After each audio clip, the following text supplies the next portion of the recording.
Sorry. Okay, so ladies and gentlemen, I've just realized that I haven't been recording this, so we're only going to be recording it from now. We've missed some good stuff, but I apologize for that.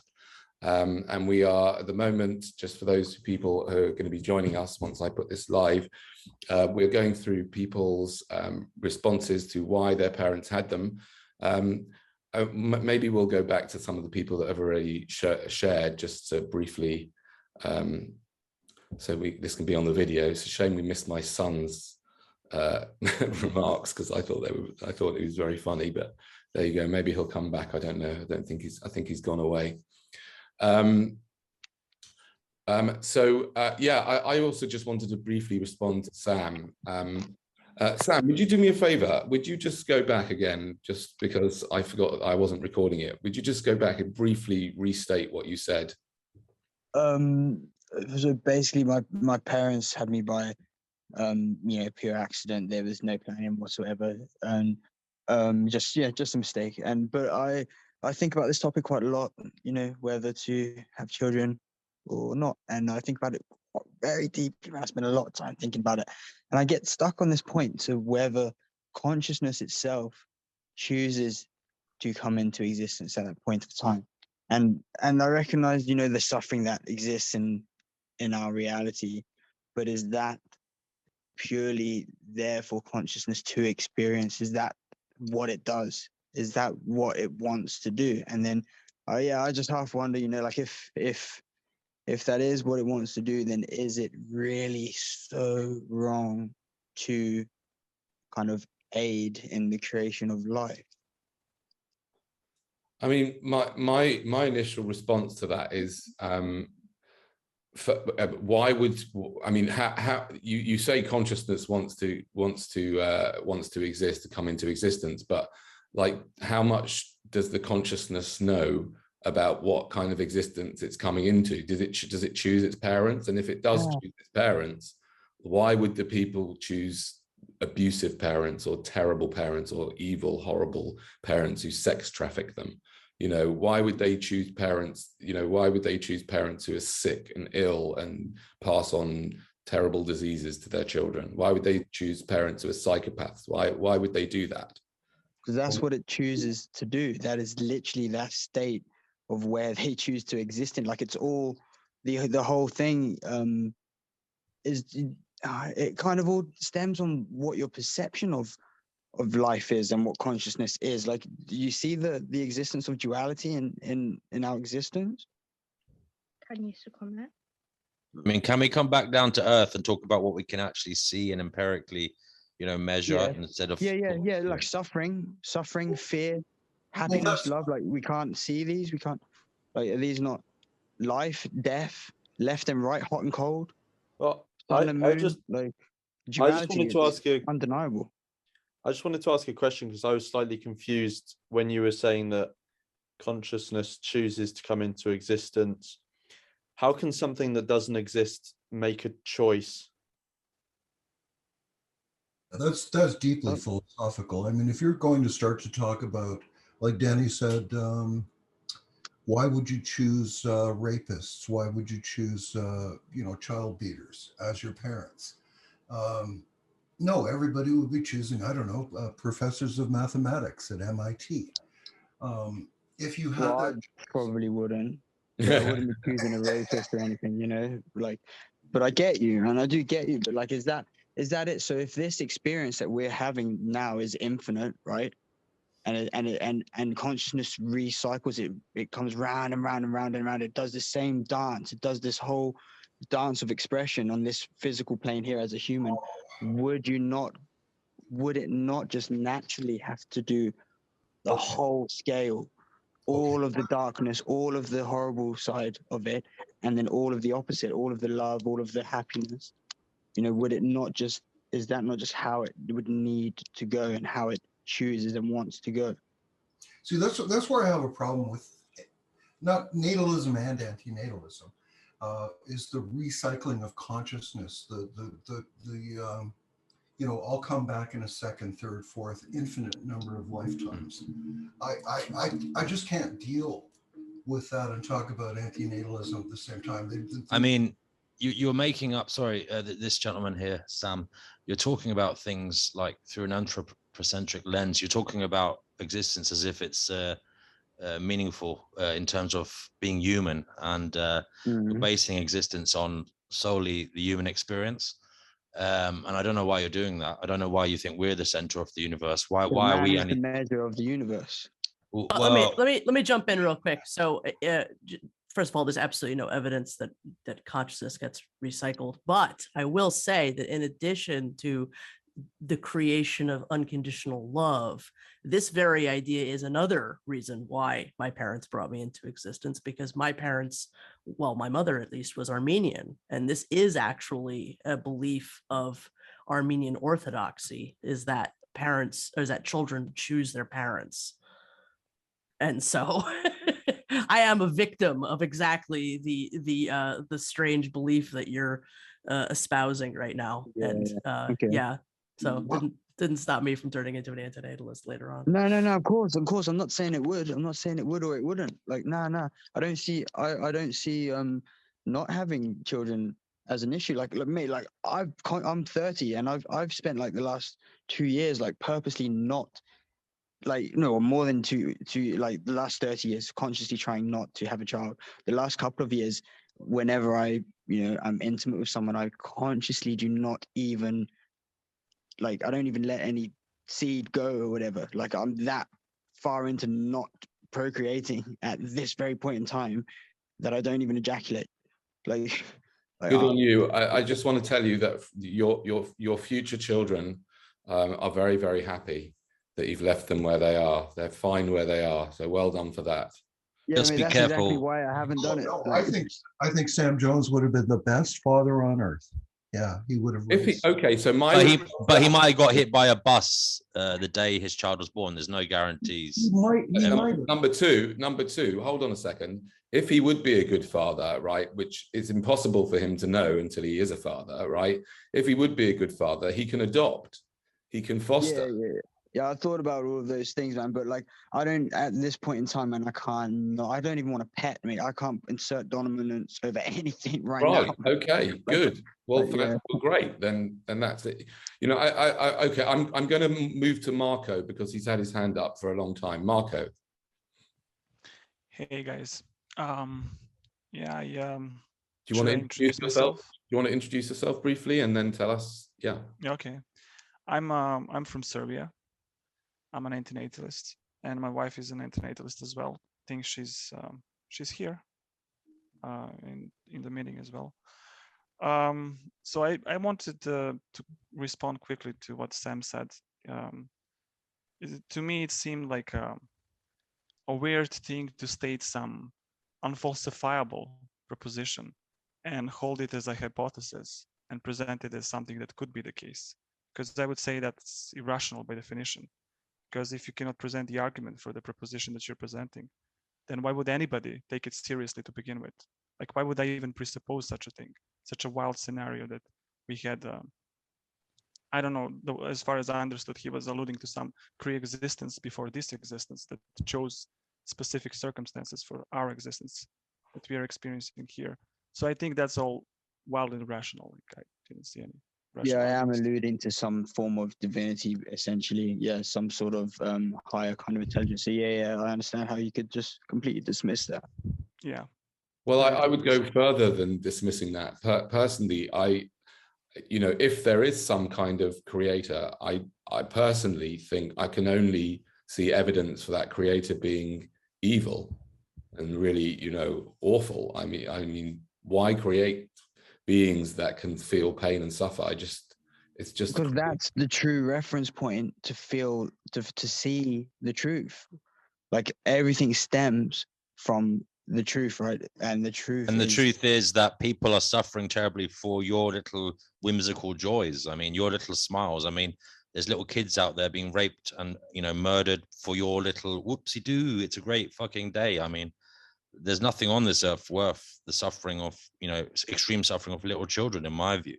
But I think when you leave this kind of physical sort of attachment, the state that we're in, I think that's when we will fully understand the again, joke, I want you to joke come of back this down whole to thing. earth, because everything you're saying is some kind of woo-woo outside of Yeah, any but I possible think that understanding. And I'm asking you to use your eyes and that's what I listen to what is do. happening, and to see that there are people suffering terribly, and to ask yourself in your heart if you're willing to create that. When you don't know what the fuck this place is, you've already said that, but yet you're willing to roll the dice. And I'm not saying you are, but you're kind of saying maybe it's okay that people roll the dice and create someone who might suffer terribly, even though they will suffer terribly. And you don't know what this place is. You've already admitted that nobody knows what exactly the universe is, how it was created. What we do know are the facts. No, There are but people. I do have There are my people suffering terribly. Sorry, go ahead. well, I do have my I guess that's where I guess that would be why I can say these sorts of things. I do have quite a I'll say this way to you guys. I do have this kind of belief that I understand a bit more about this reality than I did a good few years ago. I do feel like I'm starting to understand the kind of metaphysical sides of things. Why is that? And, why is that? Through experience, through Well, observation. there's people in this room older than you. Why isn't their experience more valid than yours? What is so good about your experience? You don't know my age, but let's say that. You said you were 30. You said you were 30 yeah, already. All right, yeah. So, I do listen. Yeah. Well, I've done a lot, man. I've spent quite a bit of time recently. Just I don't know if any of you guys are into meditation at all, or like kind of refraining from external input and just kind of trying to connect to self and like. Do you know what determinism is? Have you ever heard of determinism? No, you may have to explain it. Do you think you have free will? Free will. See that? Oh, mate, I think it's an illusion, but I believe that I have it. Yeah. Okay. Well, personally, I don't think anybody has free will. Yeah, that's what I mean. Like, it's an illusion, but I believe I have it. That is both a thorn in the side of and a supportive, I would say, a supportive argument for antinatalism. It's a thorn in the side because once you realize the universe is deterministic, well, then unfortunately, it kind of is. You could argue that everything's futile because everyone's doing just what they're doing and they have no real choice in the matter. That's why it needs to be an illusion. Yeah, that's what I mean. In free will is an illusion. Yeah. But also, I would argue that determinism makes it even more, important that we are antinatalists, because it's apparent that when you put somebody on the trajectory, of life from the womb to the tomb, once you create that spark of life, once somebody is born, they have no say in the matter. They have no choice in who they are or what becomes of them. Really and truly, it's just completely down to determinism. Okay, so if they're put on a bad road, okay, there's no way off for them. Obviously, they can kill themselves, but that in itself is a horrible imposition. I mean, that's no solution. It's no solution to say I'm going to have a kid because if it doesn't like it, can kill themselves. That's so. If it is a deterministic reality, which I think it is, and I think it's very hard to prove otherwise. I think it makes antinatalism even more of an important argument. But with that deterministic experience, like, is that not deterministic because that individual consciousness, whether they truly believe it or know it or not, wants to exist in that way? That's kind of the point. No, determinism exists despite what you think and what you want. It is basically just your genetics interacting with the physical environment, both the natural world and the physical world, and it's just, in my view, life, like the experience, it's just you experiencing it. It's just me experiencing it. But I myself have no say in what I'm experiencing. It is all just happening to me. The element of my control is a complete illusion. Even as I'm talking to you now, these words are just coming out of my fucking head. Right. And and it's just a reflex action to the stimulation I received in my brain from your words. And all that's happening is data that was put into my fucking crazy head during my crazy fucking lifetime is now being puked out, right? Shit out of my head. And you're listening to it and you're shitting out more information back at me. And unfortunately, we're just fucking robots, mate. It's robot wars. It's just a cause and effect universe. And unfortunately, it's all mechanical. We're all robots. And Yeah, I'm afraid that is the way I see it, and I don't see any evidence to show otherwise. All the other evidence is just wishful thinking, or not. No, the other Exactly. attempts at evidence. Sorry, attempts at evidence. What Anyway, I'm going to about- shut up for a moment. Yeah. I'll let someone else. Okay, Yeah, so cool, go on, man. yes, we'll just go very briefly to interest. Oh, sorry, he put his hand down. No, okay, it's Hawkeye. Yeah. I just wanted to try a thought experiment just to see where this goes. Let's say we all as a panel hold that antinatalism is valid, that we should stop the procreation of the human race. Should we apply that to other animals like ducks and caribou and bears and penguins? Should we be artificially or sterilizing these animals so their progeny don't have a lifetime of suffering? Okay, I'm going to just briefly answer that question myself. And that, I mean, the first thing, I've been asked that question, yes, if it was possible to do. David Pearce, the transhumanist, he calls himself something else, speaks about this at length. He's a very interesting guy. Check out his work. Really, really interesting, and a really lovely guy, although in my opinion, very naive. But he speaks a lot about this and the science of it. But to me, I would rather stick. I want this conversation to be about us and about the people watching this, because those questions are very, very hypothetical. You know, I don't have any control over that happening. And whilst it's a nice thought experiment, yeah. And I think that, yeah, we should try and do whatever we can to prevent any suffering being from coming into existence so that it can't suffer. That's what I think. I'm into the prevention of unnecessary suffering, and I can't see why there's any necessity to bring new life into existence.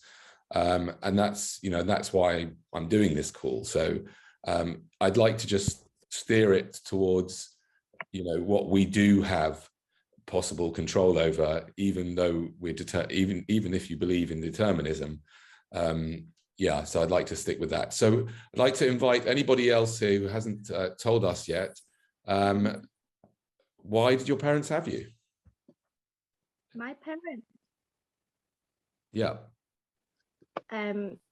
So my mum was born in Liverpool, and she ran away to London, down south of the country, down south of England.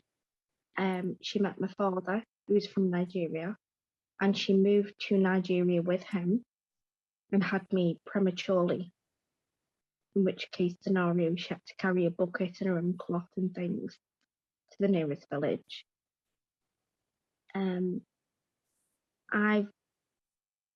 She literally, because I was born prematurely, like over 8 weeks prematurely, I had 2-week passport. I was put on my mother's passport, never had my own.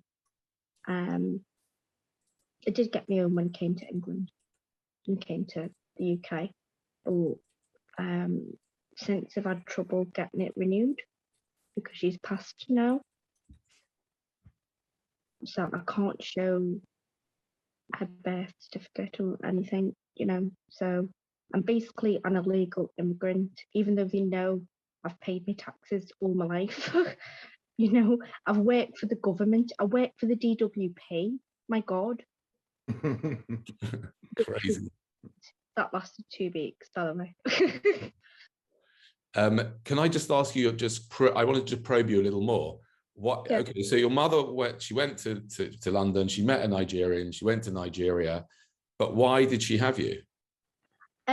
She told me the reason that she had me, and she actually told me the reason because I did sit her down and ask her this question. Believe it or not, at 14, I asked my mother this very, very question, very directly as well, extremely directly. And she said to me, because that was the culture in those days.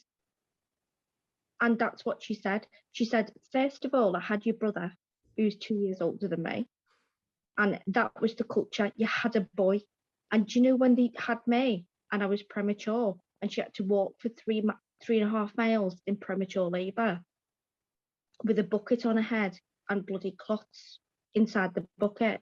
No, when she had me, they said, we're sorry, it's a disappointment, it's a girl. And I was like, oh my God, my biggest joy in my life. I've got my son who's 14 and he's a big bruiser, does MMA.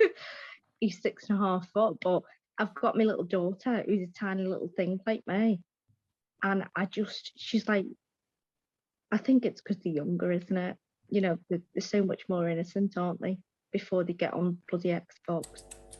So why did you have them? Why?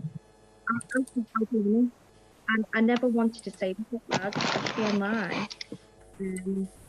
My son, I had my son when I was only 22. I'd literally turned 22 a few days before. So I was a young girl. I was not trying to keep a fella, but I got caught pregnant and I wasn't going to say no. I Right. had said no previously before, I'll be honest, and I'm guilty of that. And You had what? Sorry, I didn't catch that. You had what? I've said no before. I was caught pregnant and I just got rid straight away. Right. And people are going to give me hate and I don't care. It's the truth. It's real life for a young girl on your own with no parents, in a country on your own with nobody to help you. Do you understand? Oh, absolutely. I certainly understand. But then, yeah, I got pregnant with my son and I was like, I'm not doing that again. And because it felt so terrible and it just tore me up inside. So I had my son and he ended up living with the grandparents because I was really, really poorly during pregnancy. So I was on their sofa and every time he was awake, they were taking him from me. I had no connection like with my son, my firstborn son. I did have it, but they weren't allowing me, you know, to connect. I would have like more than 2 minutes alone with my son. So it was really, really hard.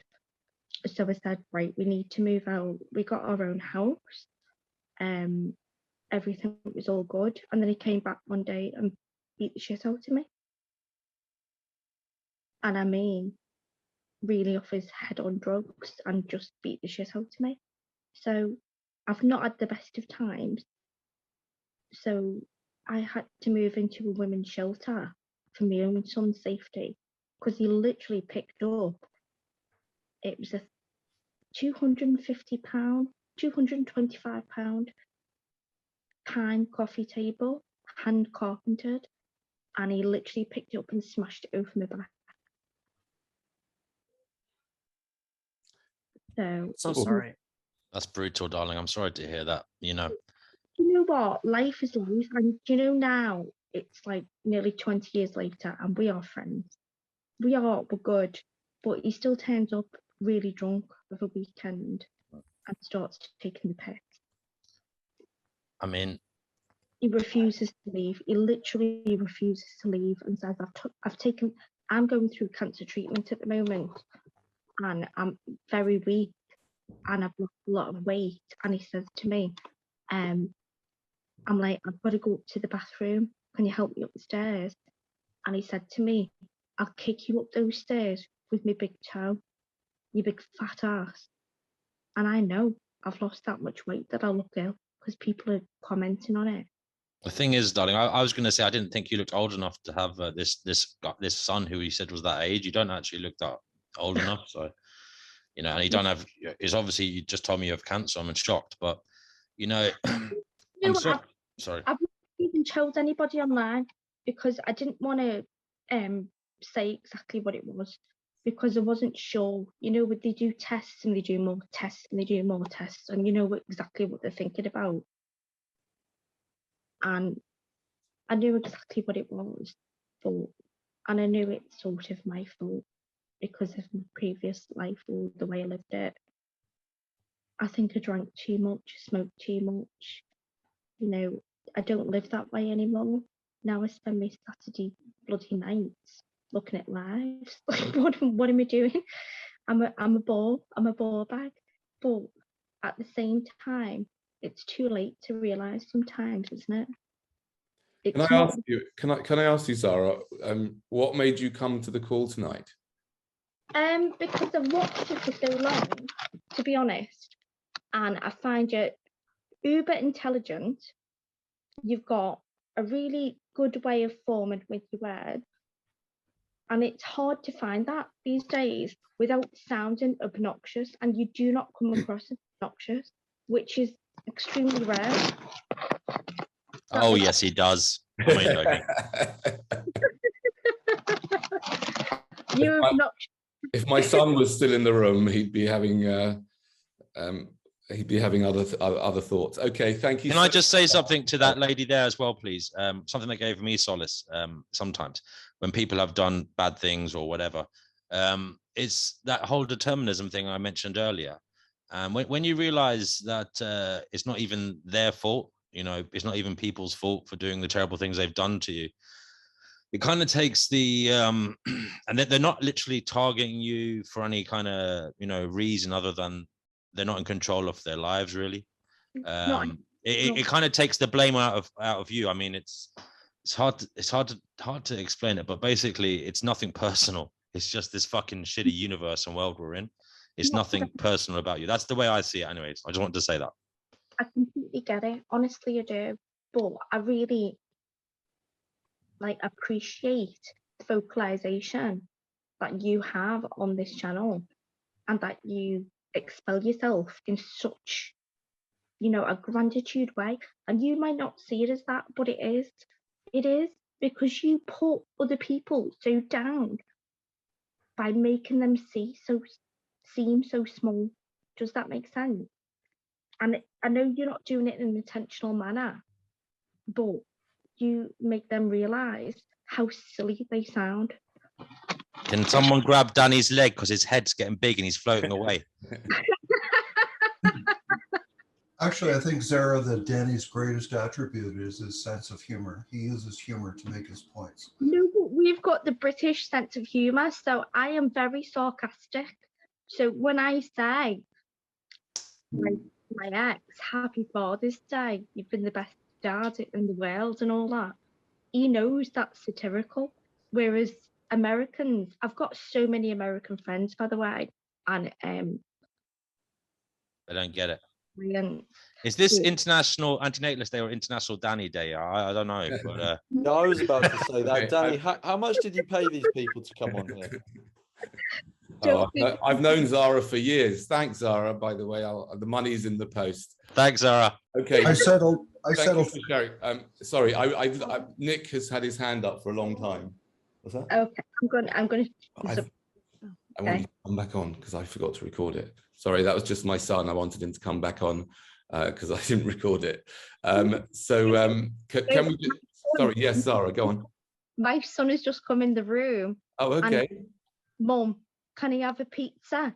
I'm fucking starving. That's what his words were. And I was like, have you seen the size of you?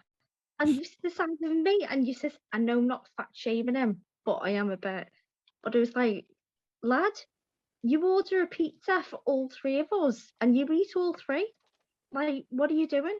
Stop eating so much. You need to eat healthier. Let me cook for you. Eat the stuff I've cooked for you, like the broccoli and the cabbage and the veg. No, he just literally looks at me like point blank and goes, Mum, I'm going to do what I'm going to do. Are you going to accept me? This is this new day and age. By the way, you look like you've got a fake arm because you've got that StreamYard thing under your armpit. You look like you've got like a skinny arm that needs to be amputated. That's just the chair. Okay, thank you, Zara. Moving on now to Nick, who's been very patient. Nick, why did your parents have you? Hey, Danny. Thanks for having this Zoom call. My parents, before I answer that question, just so I don't forget, I wanted to recommend to Zara to get the book Gerson Therapy. Just a lot of people I know who have dealt with cancer said that they experienced a lot of benefit from that. But I have tried the Gerson Therapy. It was one of the first ones, but thank you so much for the recommendation. Yeah, just thought I'd throw it out there. But my parent, when I've asked my mom in the past, and it's been a long time, I don't think I've even asked her since I started identifying as an antinatalist. But what she has told me is that she wanted 3 boys. So I was the third. I think it had some, I feel like it had something to do with like my dad was one of three, and then his brother had three kids, and sort of just became this like tradition in the family. Right. I mean, you know, I don't need to say much more than that, but I mean, this is all, you know, it's a theme that's so common. Just when I think about it now, I mean, this is again new. The whole idea of antinatalism is very, very new to me. I only came across it at age 50, but now that I look back at it from the position of antinatalism, it's just bizarre, you know, to have three children because it was the tradition. It's just absolutely bizarre. And I don't even know if it was about a tradition or something. It's just there's like a pattern there. So I'm kind of just assuming, but yeah, that's the only reason that they ever could give. And you know, actually, whenever I've brought up anything about that kind of thing since becoming an antinatalist, like you know, if I say to my parents, you know, like, yeah, I didn't choose to be here, and I kind of want to bring up the topic, it's instantly, oh well, we don't want to talk about that. But I also want to say though that I do feel pretty fortunate to have the parents that I have.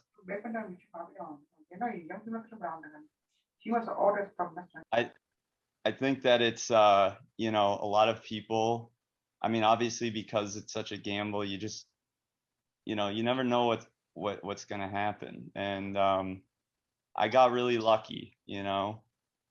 But I still struggle a lot, and I think that's one of the things that's led me to antinatalism. You know, and I see a lot of that stuff in like the outskirts of our community, where, you know, the naysayers are like, well, you know, you guys are just like sad and depressed, pathetic people, and you know, that's why we shouldn't take you seriously. And my thoughts are, well, like, isn't that a great reason to consider it? Is that there's all these sad people, you know. And I just, yeah, I mean, it's kind of, I do have a tendency to get on crusades with things. Like, obviously when I found veganism, it wasn't long before I got really involved with activism, animal rights activism, and now antinatalism is kind of my new thing. And it's a little nerve-wracking sometimes, because like, if I go and like, I just moved to Florida, and you know, I don't know how many people here actually know that I hold this position. And the thing is, I don't know, I want to like, I don't know how to bring it up.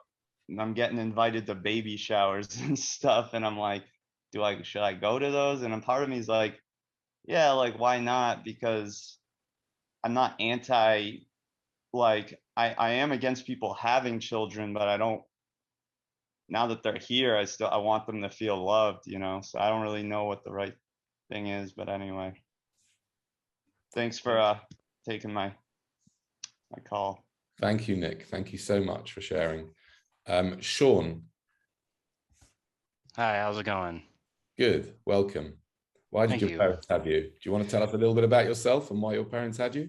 Yeah, sure. First, I want to just mention, like, you know, I've watched a lot of you for a good long while. Lawrence, Antinatalist Outreach, Amanda, you know, on your various channels, and sharing with other antinatalists that have channels of their own. And you know, it's brought me a lot of comfort, you know, being able to relate to you all, you know, if I can't meet you in person, you know, having that knowledge that somebody else is out there and recognizes the level of understanding what it is to be an antinatalist, and, you know, recognize the world the way that you do. I think for me personally, you know, my parents, you know, they were early 20s when they had me, didn't know what they were doing. The belief was that it was the right thing to have children. They were doing the right thing. They were giving me a gift, which, I disagree with personally. You make the best of life as it's handed to you. And comparatively, I know my life really isn't that bad overall, compared to people that I've known, and just examples that I've seen. I think for me, it's just mom and dad. Dad wanted to be in a band. He was out partying and doing drugs. And my mom, like, she wanted to believe that, in that the kind of relationship that just lasts, people stick together because that's the honorable thing to do. And, they were just not on the same page. So my dad was in and out of the picture, my mom had me and had my two brothers, and never really, my dad basically, I feel like the only reason he was in my life was because, the courts forced him to be, essentially. I guess, we had Christmas and all that stuff, but I was never really close to him. He died like a year ago, had a seizure and passed away. And like, never really got to tell him the crap that I felt about it and about him. And, as far as my mom goes, like I said, she thought she was giving me a gift, and I've had hard conversations with her, just basically like, growing up on welfare with 3 children, and just not really being in the best situations in general. And then just, I don't know, I've lost my train of thought a little bit. I apologize if I'm rambling, but it's the first time actually. Sorry, go ahead. That's okay. It's your first time. All right. I appreciate your understanding, but yeah, as far as life being a gift, man, if I could return it, not have had it in the first place, if I could walk into a booth and just not exist anymore, even if that removed the memory of me from everyone that I know, I probably would do that. And that's how much I'm just not, it's not that I don't see the distractions and I don't enjoy things in my life, because I do. It's just after a while, everything just becomes a little bit tedious. It just feels like the same thing over and over again. And thinking about slaving away at a job that I don't really enjoy, and the culture seems to be, you're supposed to enjoy work. You're supposed to enjoy being in this environment and dealing with these people. And I just don't relate to any of it. So it just makes it really difficult. And on top of it, knowing that I didn't ask for this and I didn't need any of it, if I could just not exist at all, I would totally choose it. I think it just makes it extremely frustrating for me. But, sorry, I think I'll cut it there. Sean. Thank you so much for sharing, Sean. I appreciate it. But one moment, please. We'll come back to you in a second. Sure. I just wanted to ask Roxanne. I don't know if she's still here. Is she still here? Yes, she is. Roxanne, can I read out your comment, because the people who are watching this, if I put it on YouTube, they won't necessarily see the comment. Is that okay with you, Roxanne?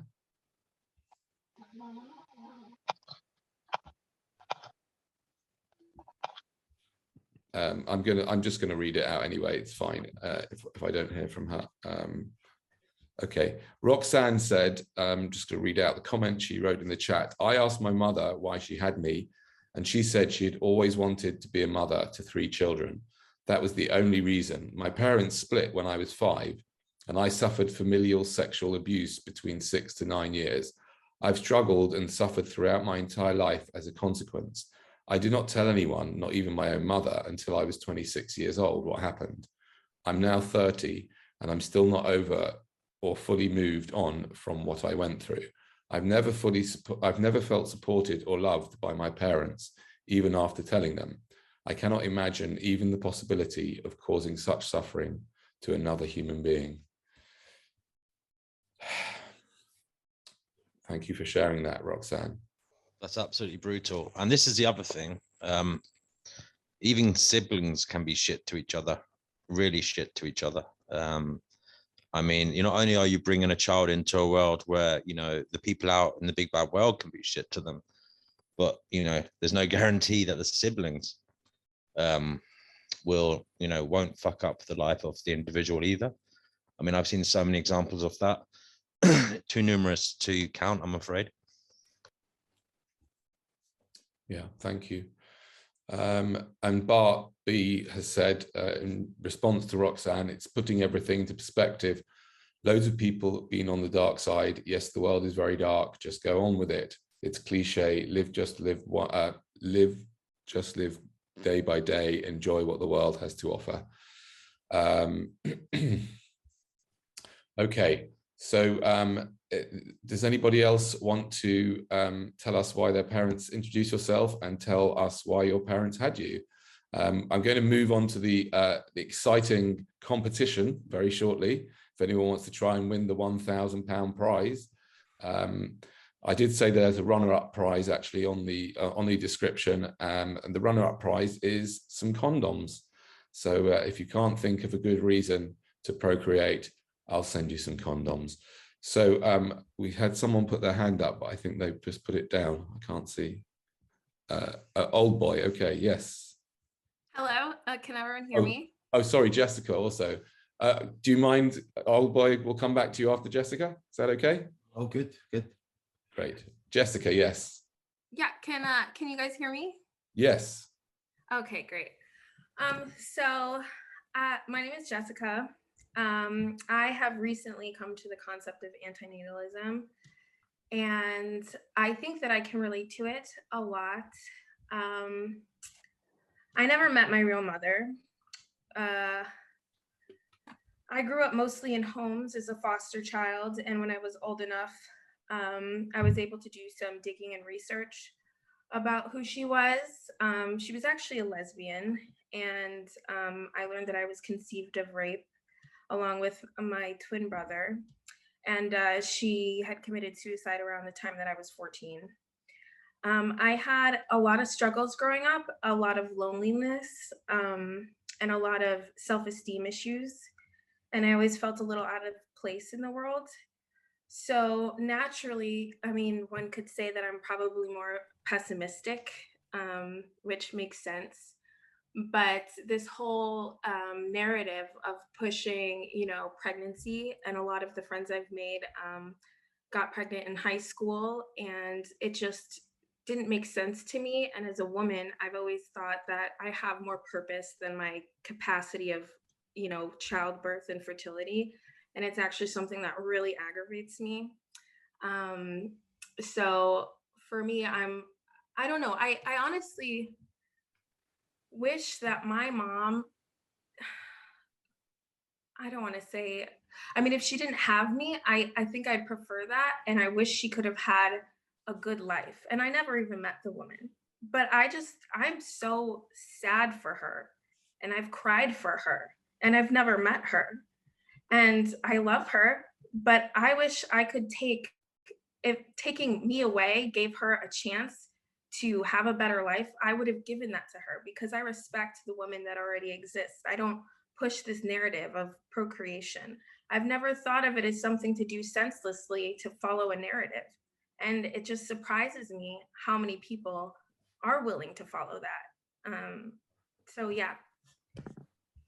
Thank you so much for sharing so honestly and openly with us today. And yeah, I thank you.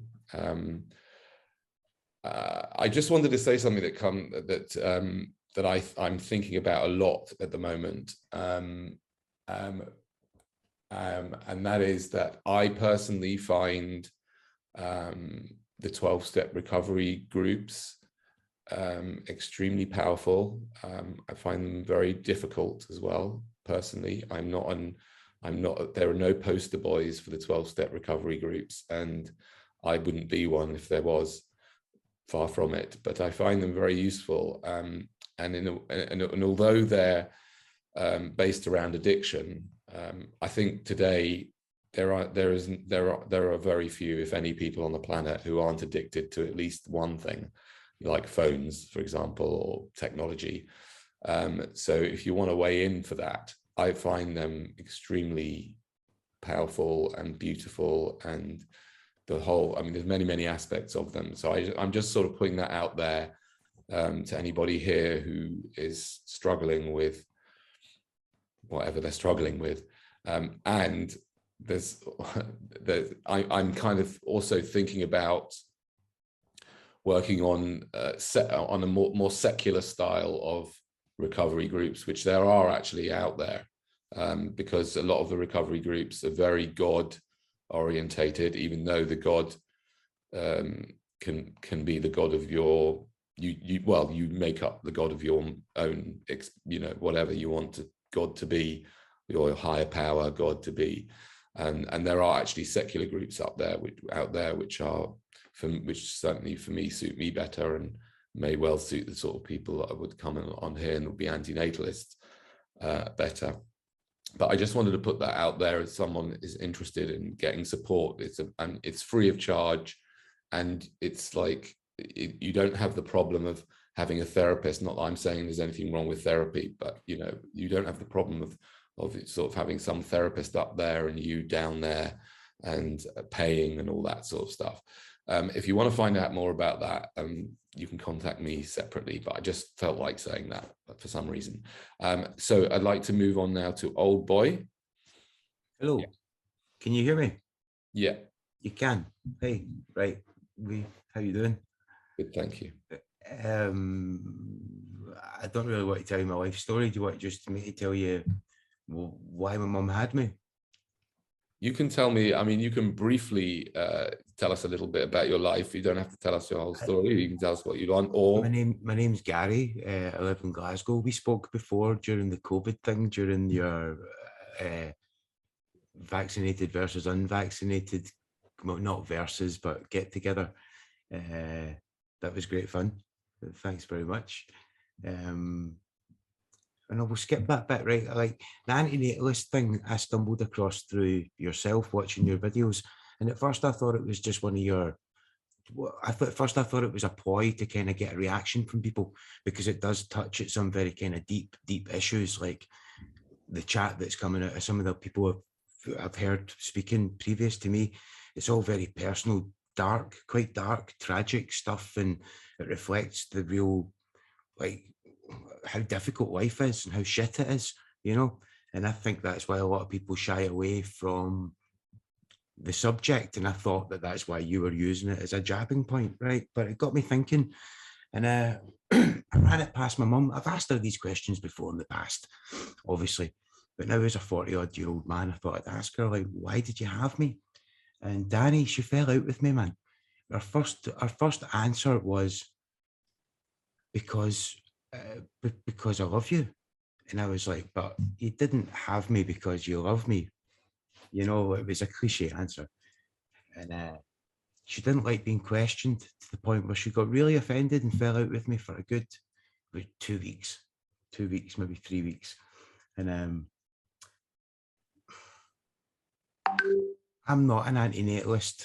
I'm not a pro-natalist. I've had my fair share of complications due to the consequences of participating in the creation of other human beings. I've got 3 children myself. One's 16, all boys. One's 16. He lives with me now. I've got a 13-year-old who stays with his mum, and I've got a 5-year-old who's 5 tomorrow to another mum, and I've not seen him since he was 9 months old. So it's been a train wreck. And if I was to go into the details, and my mum and dad didn't get on, and it was a train wreck, I could go into the details, but I think everybody's life's been like that. But like, what's the nice things has happened as well? What's the good things has happened as well? And this is a good thing. This thing that we're doing now is good. This is good, isn't it? Everyone seems to be talking about the reasons why life is shit and focusing on these things that make it kind of uncomfortable. I don't know. It seems a bit apathetic. It's too easy to slip into anger from apathy. There's other ways to go. You can motivate yourself past anger. You know what I mean? You go apathy, grief. There was a guy talking earlier on about how he feels as if he could just vanish. And if he could just vanish from everyone's memory, then he would be happier. And I don't know whether that's a healthy outlook to have inside. I don't think it's so much being happier as just not, I've lost interest, I think is really what it is. And that's not Yeah. like I'm sitting here being depressed, wallowing in my misery. It's just, I It's don't need it. apathy. You know what I mean?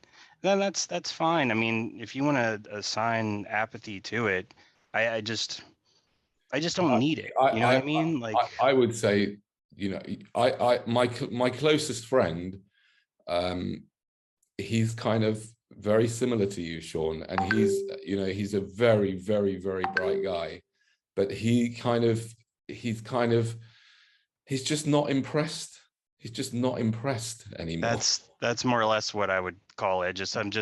I've seen what I need to see. I'm like, all right, I understand the kind of the mechanics of what it is to be alive, and you know, people bouncing off of each other, and just kind of like the power struggle and the back and forth. And I'm just exhausted by it. It never seems to really go anywhere. It's cyclical, you know. And I just basically I just want off the merry-go-round.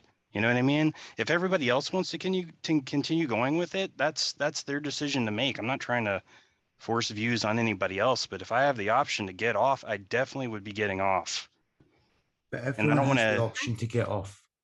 yeah, but not in a way that's safe, or, you know, I don't want somebody to come across my like, you know, half rotted corpse, or, you know, Dig a not big to get too hole. graphic here, Dig a but big hole. Dig a big hole. Ask a friend to, I don't know, dig a big hole and backfill it from the inside. There's ways of doing it. You'd be able to get a bit of board, put the up above you. I think hope is cope, man. That's just a way of coping with the nature of our reality. And I just don't have a use for that. You know what I mean? And everything that you do in your life is just essentially a distraction, covering up the fact that this is what the world is. You're just distracting yourself from it. And that's what you do until you die. You know, you find what you can, you know, friendships, family, pets, you know, trying to find hobbies, things that bring you joy. You focus on those things and try to gain something from them. But the reality of it is you are in a state of decay, constant decay. And you're trying to distract yourself from it because it's not something that's enjoyable to focus on. Right. So, okay. So what if it is a fluke, right? What if it is all deterministic and this is just some sort of fluke, and consciousness itself is a fluke? And it's like, this is the only time that this collision of flukes happen to take this form. This is amazing. Don't waste it by. Not No, I'm everybody not saying thinks there's it's so not. amazing. It's the language that we're using. You can't expect everybody to be so enchanted, especially if it's a fluke, because people are suffering. People have to experience really unpleasant That's part things. of it. So what? That's part Not of the everybody. Not complexity everybody. of the Not thing. everybody is going to view that circumstance with as much wonder as you Don't do. think they have any choice. No, they do. They absolutely do. They Well, have a choice to not create more of it. That's the choice that they have. Oh yeah, it's obviously. like the process of critical thinking. Critical thinking is so important because yes, we're one of the only species that's been granted this consciousness, but it's also a burden when you have the consciousness to understand how much of the world is wrong. I think there's two deaths that every person goes through: the death of the life that they thought it would be, and then the physical death. Like, I had my dreams of what I thought I'd become and what my life would be like as an adult, and they were so far from what reality is actually willing to give. And it's a lot harder than you expect, and you cope every day that this job I have to go to, this routine that I have, this Maybe is your the way it is. expectations were too high. Chips away at you, and then you have your physical death, and in the meantime you purposely do distractions to alleviate that pain. And for some people it's greater than others, but it's still a huge consideration when thinking about, how do you know someone else's life is worth creating? How do you know? You can't. I asked them. Ask them before they're created. No, no, like, right. So I recognize the consequence, the negative aspects of having my own children. I knew the negative aspects of my own life long before I chose to have my first two children. It wasn't just me that chose. I didn't choose. It was their mum. I chose to participate in the creation of the children. It was a conscious thing. It wasn't a mistake. It wasn't like I purposely shot my ejaculate into, but it wasn't a mistake. It was, we discussed it beforehand. and so it was a mutual decision. And I already knew life was shit and how much of a train wreck parents could be and how bad things could become and all that beforehand. But I didn't really give it much thought. Three things were. So why did you do it? Why did you do it? There was three things pulling me forward, Danny, right? The first thing was that I hadn't been with the girl very long, but I had recently come out of a relationship with another girl that I had been in a relationship for a while, and raising children was something that we'd considered, my previous girlfriend had considered, but we never got round to it. It was something that appealed to me. I don't know why. I really don't know why at the time. I didn't know why at the time. I do now. When I met their mum, it was something that she wanted, and we just got right into it. We just got straight into it, and before we got to know each other very well. And, gamed by the DNA molecule, gamed by biology, and then that's unfortunately the same for everybody, brother. Three things. It was pulled forward by biology, chemistry, MDMA, and a belief that somebody out there was wanting to be born, a belief that I held at the time.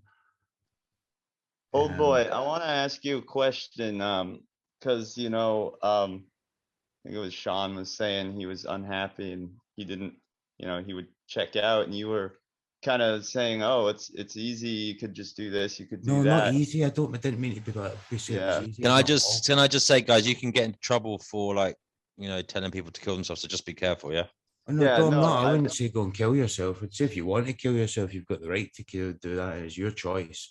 And no, all I was gonna ask was clean. Don't jump in front of a train. That's a horrible day for somebody. No, obviously, but what I'm saying is that you were saying, oh, it could be as simple as doing this or that. But my question is, if your own child came to you and said, hey, I'm unhappy here, and you know, I want out, and it's scary for me to think about doing. You know, there's no easy way for me. Would you say to them, well, you could just do X, Y, or Z? No, I would suggest that they find something that stimulates them positively, makes them happy, something that creates some sort of, and then ask me the same question.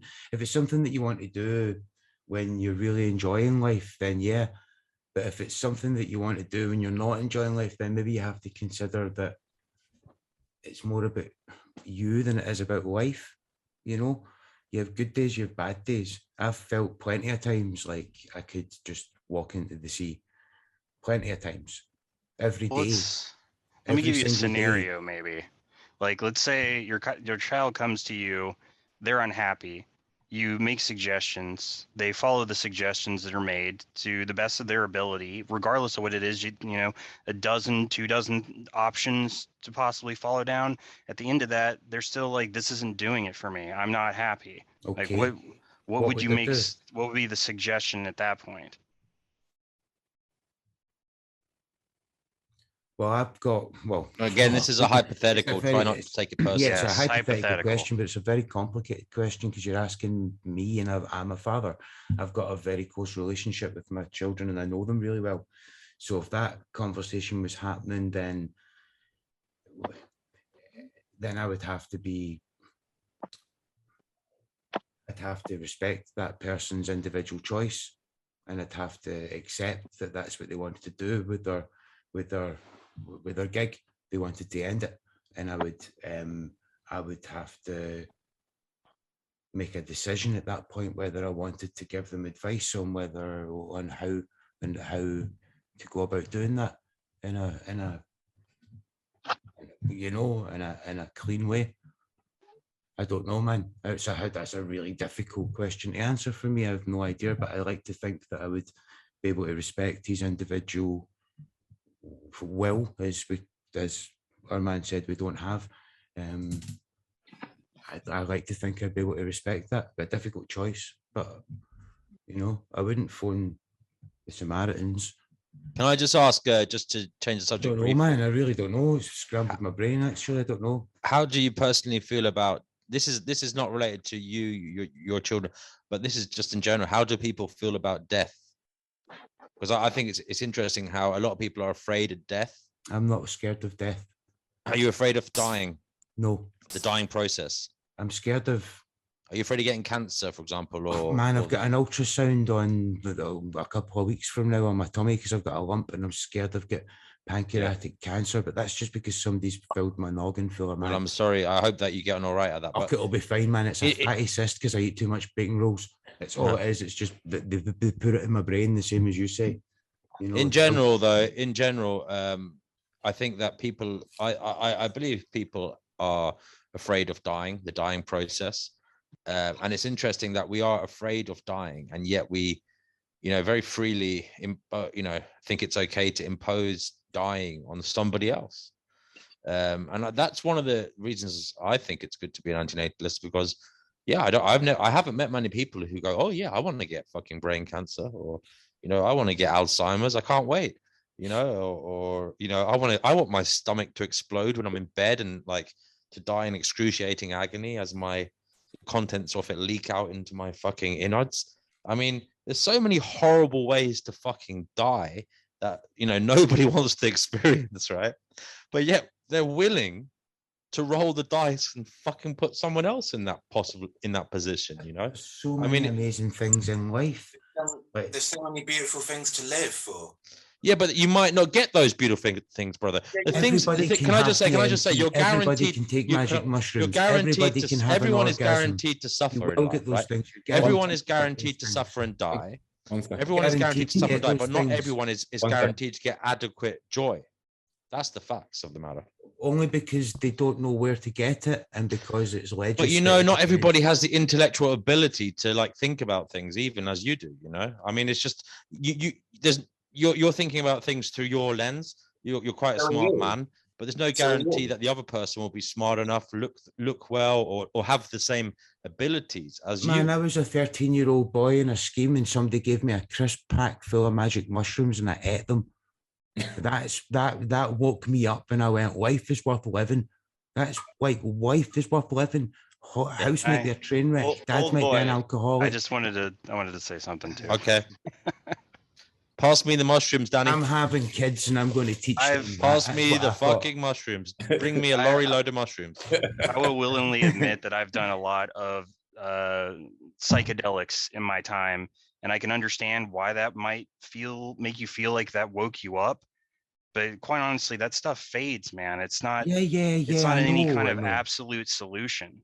And I will willingly admit it changed my life in a drastic way. But if anything, it's actually made it more difficult to function in the society in the way that it's built. Like you think outside of the boundaries of what is acceptable, and then that kind of gets you disregarded. I think would be the best way to say it. Just because society's fucked is no reason to become now that's just one example. A staunch antinatalist. I like the antinatalism thing.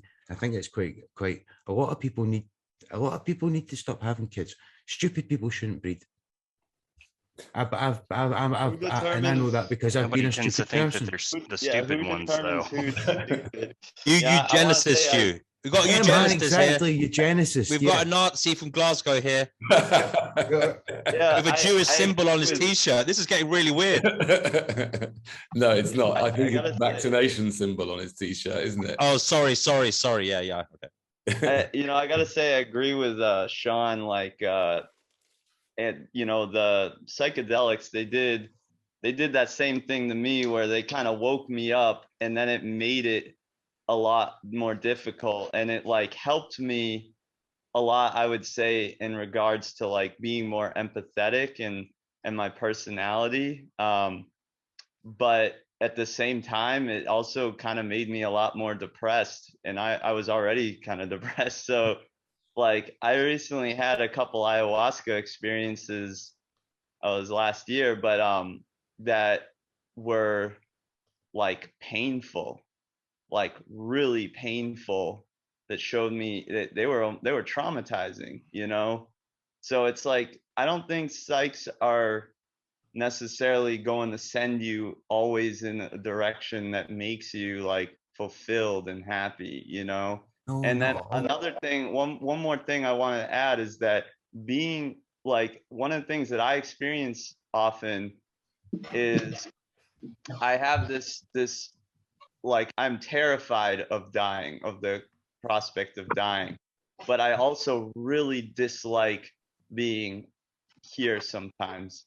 And I know you could chalk it up to like hormones and chemicals in the brain. Oh, I just need more dopamine. I need more euphoria, right? But regardless, however, you know, if I can't get that, I really don't want to be here. But at the same time, I'm terrified of the concept of taking my own life. And it's like being stuck in like a I don't know, it's like being stuck in Limbo. some kind of oscillation, you know, it's terrible. It's That's almost life. It's life.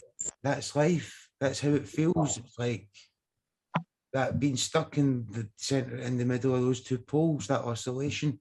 I thought that's how everybody felt. isn't that a good reason to like not bring someone into existence? No, just because it's the undeniable state of the words that we use to describe the full experience of reality, I guess. I don't know what I'm trying to say, but no, I don't think it's a good enough reason to not bring people into the world. I think living in a war zone is a good enough reason to not bring people into the world. I think where I live, in a place of abundance, I think. Why is a war zone versus like a traumatizing oscillation a word? Like, what's the difference there in terms of like one is acceptable and one isn't? Well, where else are you going to go? Well, you don't have to. You can also not create children. Not be. You can just not have ever been. Well, no, my point is you're saying it's acceptable to bring kids into one of those scenarios, but not the other. And I'm asking, like, what is the morally substantial difference? Right. So what comes first, doing or being? You know, because if I don't know, all of these negative aspects seem to be a reaction of something that's a reaction to that you guys are having to something that's happening to you. It's something that's life. Yeah. So life's happening to you, and I think it's only happening to you though because two other people thought it was a good idea to create you and bring you into this place. They were under the impression that it was a good idea, and I highly disagree with that. Oftentimes it's not a good time, and I think a lot of the problem is believing that there's some kind of balance between the positive and the negative. Like, well, if it breaks even, you know, I could kind of somewhat, you know, I could understand why people would want to go along with that, but it doesn't seem that way to me. It seems like the negative outweighs the positive by a good number. And I don't think if you're not looking at it that close, it's a lot easier to believe that it's kind of like, well, there's the good things and the bad things. You just got to take the bad with the good, and it's all going to work out. You know, I just don't think that that's the truth here. I think it's also interesting. Sorry, one minute, guys. Sorry, I just want to come in because I think there's a few. Firstly, there's a few people that haven't had a chance to say anything, and I want to give them a chance to say things. And I appreciate this conversation. I think it's really interesting, and this can go on for hours and hours. And I'm a little bit concerned about that. I'm also aware that Zara has put her hand up. I'm also aware that Bart B has made a comment in the chat, which the people who are watching this on YouTube, if I do upload it to YouTube, won't be able to see. Bart, do you want to unmute and just read what you've written? Because we haven't really heard from you, or do you want me to read it? Bart B, come in. Are you there? Do you want me to just read it? Oh, you can read it. Okay, fine. So what Bart says is, get your shit together, people. This stuff isn't helping you or anyone. I'm a downer with a lot of misery myself. I embraced it. The sparkles in someone's eyes, the small talk with other people, caring for pets, keep contact with the best people you know, behold the beautiful nature and whatever you want. Put the focus on what you like. If your focus is on this Zoom call and get dragged down with it, do better. Okay. Beautiful nature. So what's so beautiful about nature is my question. I mean, we've already gone over that nature itself is pretty brutal. I mean, it's just a big feeding frenzy with predators eating the shit out of, you know, other animals, you know, churning them up in their stomachs and shitting them out their ass, battling with each other to mate so that they can create more predators to eat more, you know, animals. Yeah. It's just, Yeah, what is so good about nature? That's what it is from a certain perspective, right? It's Yeah, all I this think activity. It's like a fireworks display. It's like it's nature just is all this really phenomena. beautiful, and it has its good qualities.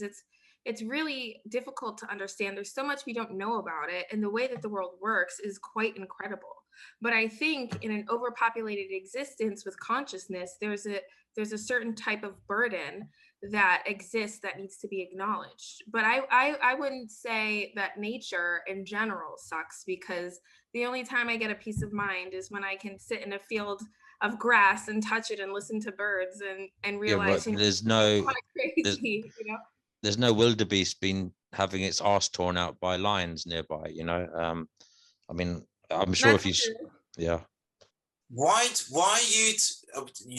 my question would be to you is, you seem to have and it's not a judgment. I mean, certainly I think everyone can understand why someone would have a negative view on life. But my question to you would be, if you see life as being such a hardship and being so negative, why are you still here? Is that to me or is it to everyone? Yeah. And please don't take. No, it's fine. It's fine. It's a genuine question out of interest. Yeah. I'm not suicidal. I do enjoy moments of my life. I do enjoy things that I do day to day. I have experienced hardship like anybody else, I think, when you get to a certain age.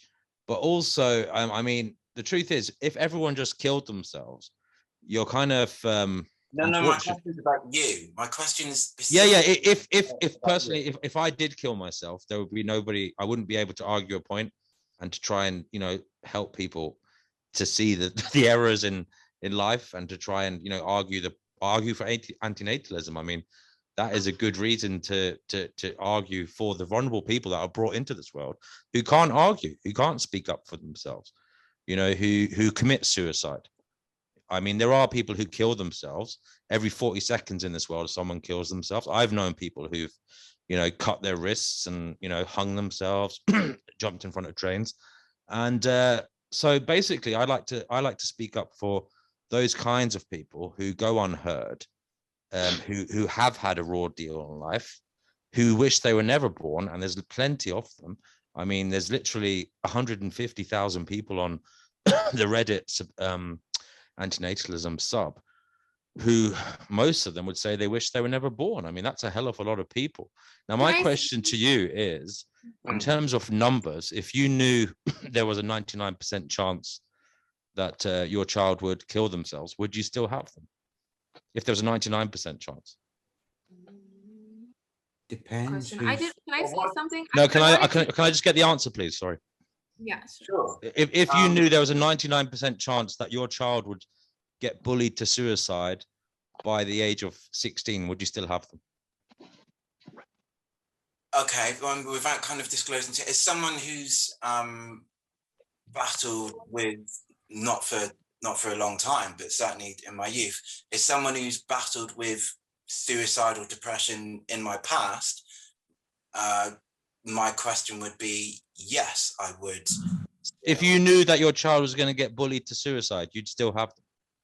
Well, I mean, you can't. I'm just asking you the question. If you knew beforehand that there was a 99% chance that your child would get bullied to suicide by the age of 16, would you still have them? That it's a hypothetical. Obviously, you can't. It's not a real.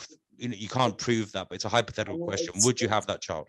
It's hypothetical, and it's also like nonsensical. It's just a yes or no. That's all I want. Yeah, it's a silly question. You can't answer a question like that. No, because statistically, it is a numbers game. When you have a child, there is always a statistical chance that they will get a raw deal, and it might be just 1%.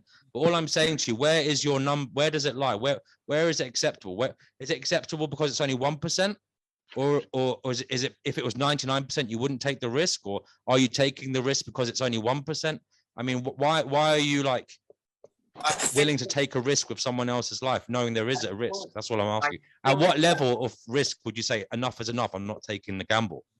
I think that question is too reductive to be able to answer in a genuine, in a realistic way. It's extremely reductive. And to cycle back to what you said, your response. So you're alive because you have empathy for other people. You're alive because you love people, obviously. Like, and if you still have love, which you obviously do, you have enough love that you don't want to kind of take your own life, then life is worth living, because love is the most precious resource that anyone could. Is a pedophile's life worth living? Is a rapist's life worth living? You're the one who thinks life's worth living. You've already. Yeah, but I'm just saying. It's not just about me, brother. If it was, there'd be no problem here. Okay, if it's about the potential lives you're bringing into existence, I'm already fucking here. You know, harm done, good done, whatever. It's about bringing someone into the world. Okay, are you willing to roll the dice for somebody else and create the risk? Yeah. I mean, full disclosure, it's not something I'm gay, so it's not something I've kind of really ever thought about to a great extent. But say I wasn't, and I was with a woman, and we absolutely loved each other, then yes, I would want to bring children into this demonic. Okay. Well, I would like to just come in there, because I'd like to just move the conversation on a little bit more, to make it a bit more entertaining, maybe. And then this is the opportunity which anybody has got. And CT, I don't know what your name is. Do you want to tell us what your name is? Christian. So Christian, if you'd like to, you're saying that although you're gay and you're not going to, but if it wasn't that way, you would bring someone into existence. Yeah. So I'm offering you £1,000 if you can give me a good, logical and ethical reason why you think it will be okay for you to make a woman pregnant. Sure. I mean, well, first of all, it's not just my choice. First of all, it's a decision between the two of us. I don't care whether it's a decision between the two of you. I'm saying I personally think I've been into antinatalism for 5 years. I've been offering prizes to people. I've spoken to thousands of people about it. Nobody has come even close to come up with a good reason why they would bring someone into existence, why they would create life. Yeah. So so that's what I'm asking you, right? I'm asking you. Obviously she would agree. Obviously, I'm not talking about a situation where she wouldn't agree. Yeah. Yes. She may well agree. Yeah. But I'm asking you, if you can give me a good, logical and ethical justification for bringing new life into existence, you get £1,000. Why would you do it? I mean, Node, I seriously suspect that no answer anyone could give would satisfy you, to be honest, and that's okay. And that might be the case, but every time someone has attempted to do it, I have come back with them with explanations as to why their arguments make absolutely no sense.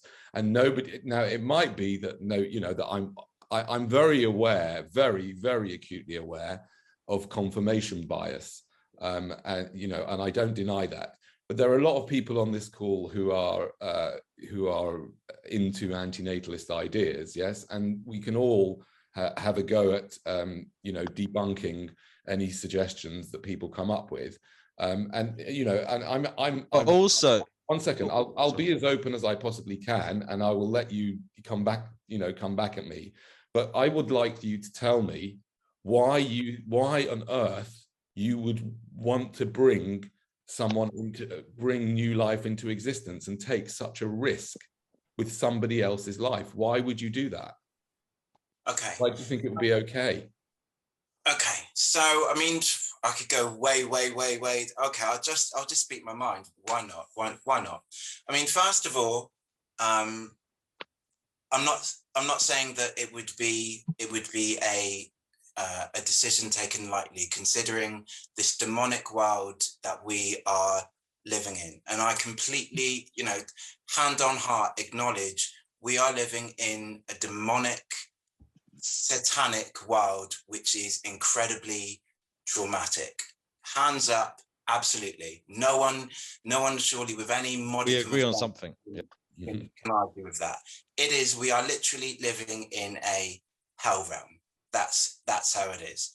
However, and you can think I'm crazy, think I'm not crazy, whatever. First of all, I mean, it is the nature of, like I said, not me, I'm obviously part of nature, but at the same time, I don't have an inclination to have children. However, as human beings, as natural, organic, biological creatures on this planet, we have, urges and drives. The sexual urge is there, between heterosexual people to create children. It's just part of who and what we are, and that is replicated in every single species that you see on this planet. We are designed to recreate. It's part of God's plan. But perhaps even beyond that, I think the reason, Which God? whichever God that you want to, God that you want to.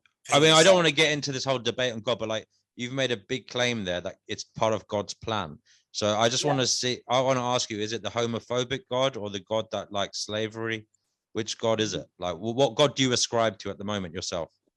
A supreme universal consciousness, which goes past the stupid satanic little creations that satanic people have created in order to put God into a box and to control humanity.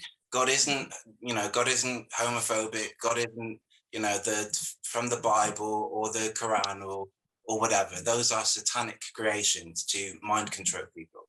We all know that. So hold on a second, brother. You've just had a bit of cognitive dissonance though, because you said one thing and you've said another. You said this is literally a hell world, and then you said you want to bring someone into it. I mean, why? Why do you want to bring someone into hell? Well, then I will keep on explaining. I mean, basically, my own personal beliefs. I mean, aside from the fact that, like I said, it is part of nature. It's part of God's plan. It's part of what creatures do. We are biological creatures. But perhaps even bigger than that, I think we are supposed to replicate and kind of carry on the line, because we have to clear we have to clear karma, basically. We have to clear so you believe in free will? Of course I believe in free will, yes. Okay, because that's where we differ. I don't believe in that. Just one second, do not watch. Sorry. There are a couple of other people. I just need to, you know how much I love you, do not watch. But let a couple of other people who have hardly said anything. We haven't heard anything from John, so we'll start with John. John, did you want to respond to what's going on, or did you want to speak about something else? Could I actually just chime in for a second, if you don't mind? I'll come back to you in a moment, because John's had his hand up. So just pop your hand up. Sorry? Oh, here we go. Okay.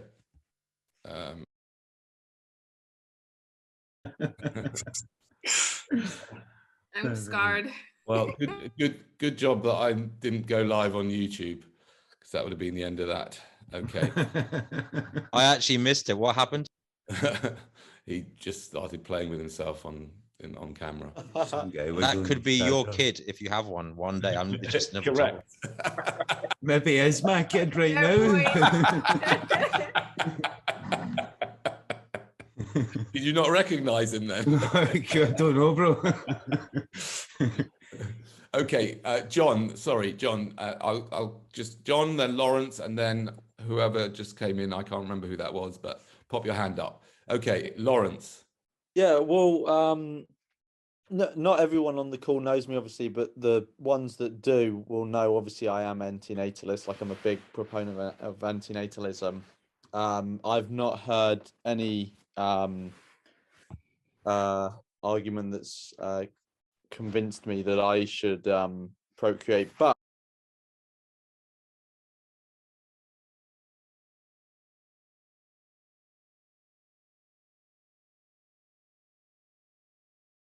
I wanted to put forward what I think is the strongest argument against my position, and I think a position that is shared with some others on the call. It's a practical one. So the argument is that we are never going to, we're in a world where there's suffering that we create as humans, and there's suffering that would be here whether humans were here or not, which is wild animals, basically.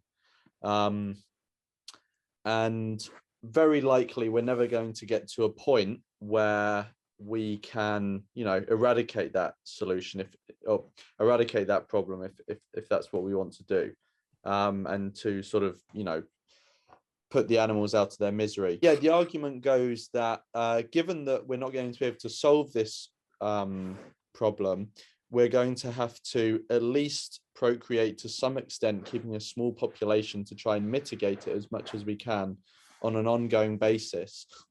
And I think, given that it's worth £1,000, I thought I would chuck that in the ring and see what others think. So it's not an argument for procreation in general, but in a specific circumstance of, given that we want to help non-human animals, wild ones, we may be in a situation where, given what we want to do, we are going to have to, we're sort of, our hands are forced into procreating to some extent. What does everyone think of that?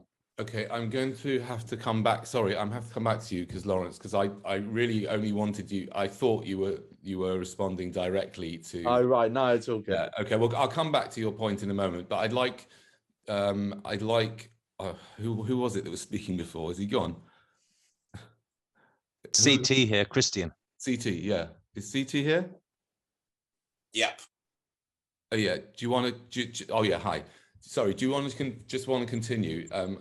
Yeah. I think I'd like to just let you continue uninterrupted until you don't mind being interrupted, and then we'll let other people chip in. But can I just say, Danny? I think someone should tell him about determinism. I won't tell him. Someone might be able to tell him better than me, because he believes in free will, and I think if he realized free will is an illusion, it might make him question the whole concept of sin and karma, because the way I see the world is it's deterministic.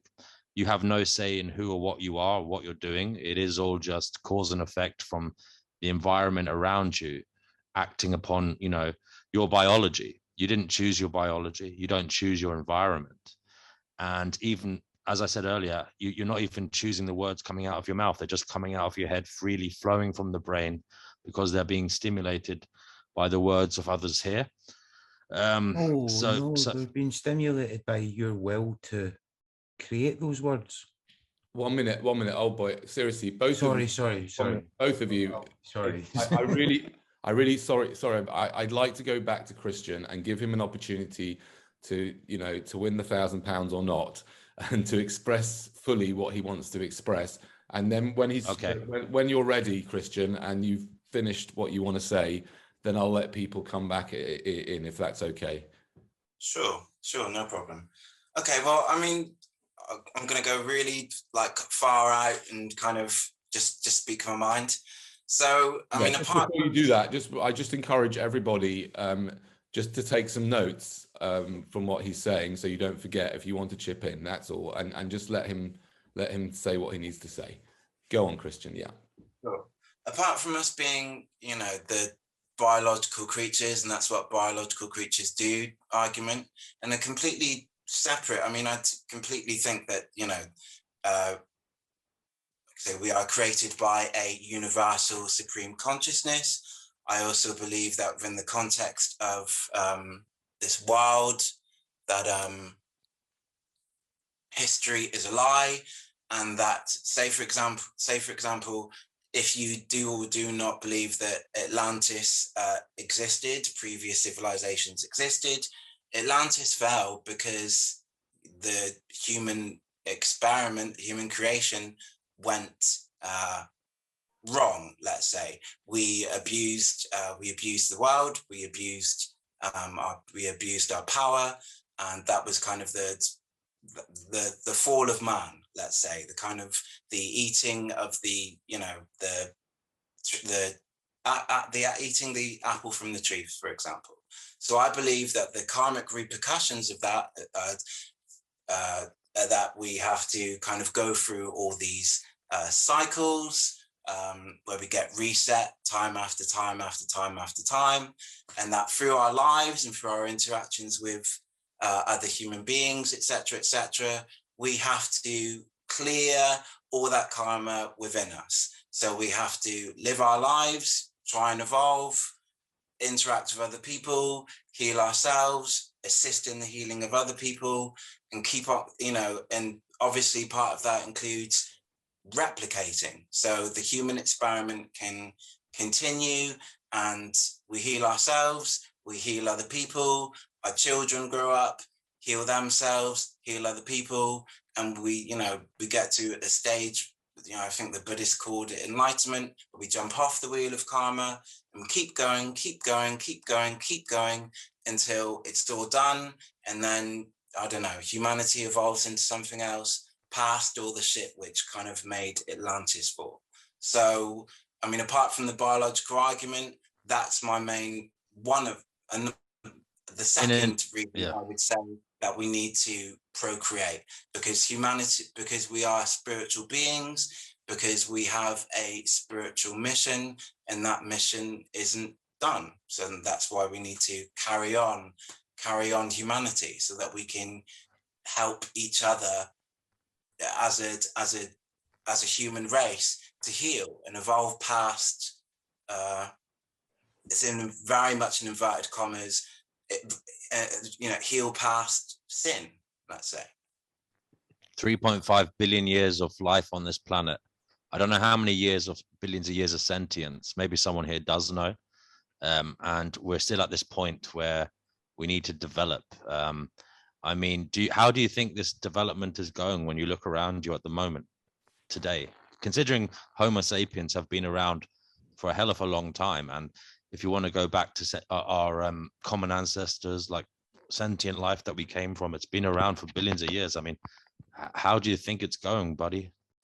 I think we are on the precipice of another fall of civilization, to be honest. But I also think that's it's incredibly dark and also incredibly optimistic, depending on where you are and kind of decide to be way out, which timeline you choose or you're ready for. You know, this is the best of times and the worst of times at the same time. Do you know also? Sorry. Do you know? Sorry. He's on about evolving humanity. Do you know we live in an entropic universe that's going to end one day? Yes, of course. So what are we evolving to? Nothing. Well, that is ultimately what we're going to become. Nothing. Like despite your best laid plans and intentions, everything is going to disappear, and materially is going to disappear. You said we're spiritual beings. Why not just be spirits then? Why bring people here? Energy can't be destroyed. It can only change form. So. But the universe itself is going to degrade and become nothing, more or less. You know, that's a scientific theory, which kind of, I guess, has some truth. But you know, if we came from nothing and now we're here, then I think once, you know, we become nothing again, something else will happen. You can't have. What are we progressing to? Yeah, that's what I was asking. What are we progressing to? Where do you think we're going to go? Beings of light just floating around, going la. Like what are we going to do? Who knows? That's so great. Who knows? Who knows? Communal masturbation, like mutual masturbation. Like what the hell are we doing? I mean, I can't imagine. Ideas. People have ideas in the way that we would evolve, and they take into account that the sun's getting warmer and the planet would explode, and they talk about spacefaring futures and blah blah blah. But we don't know. But something could happen in the future. We could evolve into something else, and those of us that breed will bring babies into the world who might choose to breed. They might choose to be antinatalists, and so I guess most of them will probably choose to breed because it feels great, and it will keep on doing its thing. And Well, I guess if you could have the option to come You back, might be wrong there, 19. buddy, because birth rates are actually going down in developed countries. So what if they're going Yeah, down? but There's birth still rates have went millions up of and down. people being born. Yeah, but that's I'd like because to of comment- developing countries mainly. I'd like to just respond to that. My offer has been and still is for someone to explain to me not why everybody should do it, not that I'm not interested in some kind of Solution. ideas about why I want to know, Christian, why you would bring someone into existence. Now, I know you said that you're gay, and I think that the amazing thing about for me, the amazing thing about being gay is that you have, not that you chose it, but that you have like outwitted nature, right? It's brilliant, and that you can have as much sex as you want without having, without accidentally bringing someone into existence, right? So, but I want to know why. But you did say, if things were other, and there are some gay people, although there are some gay people that actually, impregnate, some gay men that impregnate women and then bring those children into existence and bring them up. Yeah. So it's not like that doesn't happen. So I want to know, if you want to win the £1,000, you have to tell me why you would bring someone into existence, because all that you're saying about healing and helping other people and all that, you don't need to bring someone into existence so that they can go and heal. And I mean, it's ridiculous what you were saying. What, you're going to bring someone into existence so that they get unwell and so that they can then heal and help heal others? You don't need to bring someone into existence. If you want to, you can adopt, or you can foster, or you can teach in a school, or be a therapist, and you can encourage people's healing, but you don't need to bring someone else into existence and take a huge risk. You have no idea what's going to come out. That person might be born as they might be severely brain damaged, or they might be a psychopath, or God knows what. So why would you bring someone into existence? Why would you do it? For love. Love of who? Love of life. Love of life? Yeah. I don't understand what you mean by that. What do you mean by love of life? What right have you got to force somebody into existence because of you love life? It's ridiculous. Because I mean, with my perception of the world, I think if through that act of procreation, then that person would want to be in the world. How do you know? Because they would exist. No, but how do you know they'd want to be in the world? Because they would exist. No, but they might kill themselves. I mean, yeah, they might do. Yeah. So they might not want to exist. Well, they'd want, but they would. I mean, it just to me, that answer, it just like sounds to me like it sounds to me like it's a weird form of narcissism. You're just stuck in your own created, I don't know, I don't know why you think, why you love life, when life entails all sorts of things, including some of the stories which I find really, really painful to listen to, that we've heard today, to say I love life. What do you love? Rape? Do you love murder? Do you love abuse? Do you love the satanic? You said this is a hellish world you're living in. Yeah, and then you said you love. That's the cognitive dissonance I was talking about. No, it's absolutely not cognitive dissonance. Trust me. Like, as a child, every single thing that shouldn't happen to a child happened. I've had a very difficult, trauma-laden life. So it's not cognitive dissonance. It's just life is first of all, basically, if the Satanists and the demonic forces want in such control, then life wouldn't be as traumatic as it is. Okay, brother. Can I just say, I don't mean to say this disrespectfully, but Oh no, you've already answered this question, because I was going to say how, you know, some people will call you satanic for being a gay man. I wouldn't be one of those people, by the way. I'm just saying, but you've already answered that because you think that the mainstream religion is satanic. Sorry, you did answer that earlier. So you've got a kind of more Gnostic kind of view of the world, like a kind of outside of mainstream religion, right? Yeah, absolutely. Yeah. I understand what you're saying. Yeah. I mean, I have a kind of Gnostic view of the world, and my view would align with Danny in that I would view this world as a kind of hell world. And Gnosticism would appeal to me mostly in that they viewed procreation as wrong for that reason. They viewed the creator of this world as like an evil madman or an evil mad force that created this as a kind of vanity project. And ultimately, they viewed like the true God as above this creation and, you know, above needing worship, above everything. And basically, they talked about Jesus, and I think they call them archons coming here, like angels coming here to try and persuade us not to worship the false God, which was the creator of this world, and to actually divert our prayers and meditations towards the true God, which is above this world. But again, you know, I've looked into that, and it was attractive at first, but I do find myself thinking, well, if there is this all-powerful God, even at that level, why isn't it intervening? Why isn't it ending this It's hell world? It's an analogy, and there's a lot more to it than that. There's like there's the element of Sophia comes before the one God.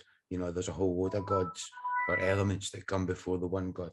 If you're into all that early Gnosticism stuff, and you know that the Jains have their asceticism where they won't procreate because they know that that's a form of negative karma. And I mean, that wasn't, you know, that was far away from Gnosticism, I believe. But I have a question for CT, which is, you said you would create the life, and the life, like, basically, if they want to be, like, they'll want to be here because they're not, otherwise they would like kill themselves or something. I mean, correct me if I'm wrong on that assessment, but why not then, why would it be wrong for with that line of reasoning? Couldn't you say, oh, well, I'll just rape this person or hurt this person or do whatever I want to this person, and if they really didn't like it, well, you know, I don't know, they wouldn't let it happen to them, or they would go kill themselves, and that would prove that they didn't like it or something. I mean, maybe that logic is wrong, but yes, I think that logic is wrong. But why is that like different? But it's completely different because, I mean, you know, raping someone goes against their free will. But so does bringing them into, I mean, they can't consent to existing. I think, but again, you know, with my view, yes, I think we do consent to our existence. All right. Well, I mean, should we trust that, even if that is true, should we just rebel against it, knowing that there's some fucking crazy souls that consent to being Adolf Hitler or Idi Amin or whatever, you know? I mean, there's souls that say, I want to be Fred West. I mean, fuck. I mean, if what you're saying is true, I think either way, we need to fucking prevent it somehow. Like, prevent it happening. Oh, what went on with Fred West? Who was Fred West? What went on with him? He wasn't born like some mad psycho that was up for like doing all that shit. Something happened. What about Hitler? What about Idi Amin? I mean, something happens to all these people. Shit. But something happened to them. Something to do with the experience of being alive. I don't know what it was. I don't care. But like something happened to them. They weren't born like that. It wasn't predetermined. It's constraint based, yeah, but it's not predetermined. If you saw the ingredients of the universe, like, you would be able to say it was predetermined. If you saw what happened before, you'd say, yeah, that caused that to happen. So but we are. It is. Everything is predetermined, but the problem is we can't see it. We don't have access to the full ingredients. We don't know what's in the mix. We can't see it. But if we could see it, we'd know it was. You know, it'd be like everything else in the universe that is causing. Now, I happen to agree with you on that, but I'm not sure that you can prove it in any substantial way. Maybe you can That's only what it is. experience it. Maybe you can't put it into words. Maybe it's something. The fact is, right, we're not surprised when we look into the, the past of these monsters who do terrible things. We can say, oh, look, that and that happened to them. Yeah, I mean, well, that's why they turned out the way they did. I mean, even in friends we know who fall apart and, live lives of debauchery and whatever, we can see why they become the way they are. I mean, we see examples of determinism all around us every fucking day. I mean, it's just obvious. Well, if you want to, you will. And you obviously, I mean, you want to. That's very interesting. You say that, because I believe you are right there in that you can't choose what you want. And that is determinism. Okay. You want to. Yeah, I want to, but I didn't choose what I wanted. It is just who chose? What happens. Who chose? And why haven't I made that choice then? Why haven't I made there's no reason. There's no reason. All the reasons are outside of your control. You didn't choose anything to be who you are. Control is it then? Sorry? Who's in control then? Well, I mean, I don't know if anything's in control. I said I don't know if there is a God. I don't know what. But like, I'm saying, the universe is deterministic, and we are part of the universe. We are just a cause and effect process playing out. It's clockwork. It's a mechanism. It's like A plus B equals C. And I agree. But how deep is your will? Not like how deep is your love, but like how deep is your will? How deep does your will go? Does it? Are you talking about CT's boyfriend? Is that his name? I'm joking. That was a joke. Sorry. No, CT. I'm only joking. But basically, how deep is my will? Again, I don't choose my will, Leave. People don't choose the levels of, That's precisely my point. That's the kind of question I'm asking. How deep does that will go? You say you don't choose it, but like, how deep does it go? Like, it goes right inside you, right away at the bottom. You were saying earlier on about like this stream of consciousness is just coming out your mouth, like these words are just coming out like automaton, like stimulus response reaction. It's more than that. There's a conscious element called you and called me. And will is directly attached to that consciousness. And it's just how deep does that go? I'm willing to bet that it goes all the way right back into nature, and that the determinist aspect of things that you're talking about is intertwined with our will. And only when you engage at that level is your will free. That's what I would think. I don't know. It's just my personal thoughts. They develop over time, though. I don't really hold any beliefs. It just goes back to biology and DNA, man. DNA controls the whole game. DNA controls life, controls nature. Absolutely. It's all our DNA working all the time, to planning and scheming to get us trying to improve your survival odds. Manipulating That's what it is. In the same way it pushes you to procreate, making you believe you made the decision to procreate, when actually it made the decision for you and then made you think you made the decision. That's a very good point. We evolved from a single cell organism, right? And obviously throughout evolution, we had like a fish brain, and then like a reptilian brain, and then we got bits added on, mammalian brain, and our brain on top of that. Like we obviously have a mammalian brain, but we've developed slightly differently. So at the core of it, at the very base of this brain running the whole shop, is this very basic hard drive, very basic machine code that is basically just a DNA molecule gaming the shit out of you. Okay. And all these ancillary parts of your brain are just for that, to keep doing that. Okay, just 1 second. I'm aware that Keith wanted to say something. Keith, would you like to come in now? Yes, Keith, thank you, Danny.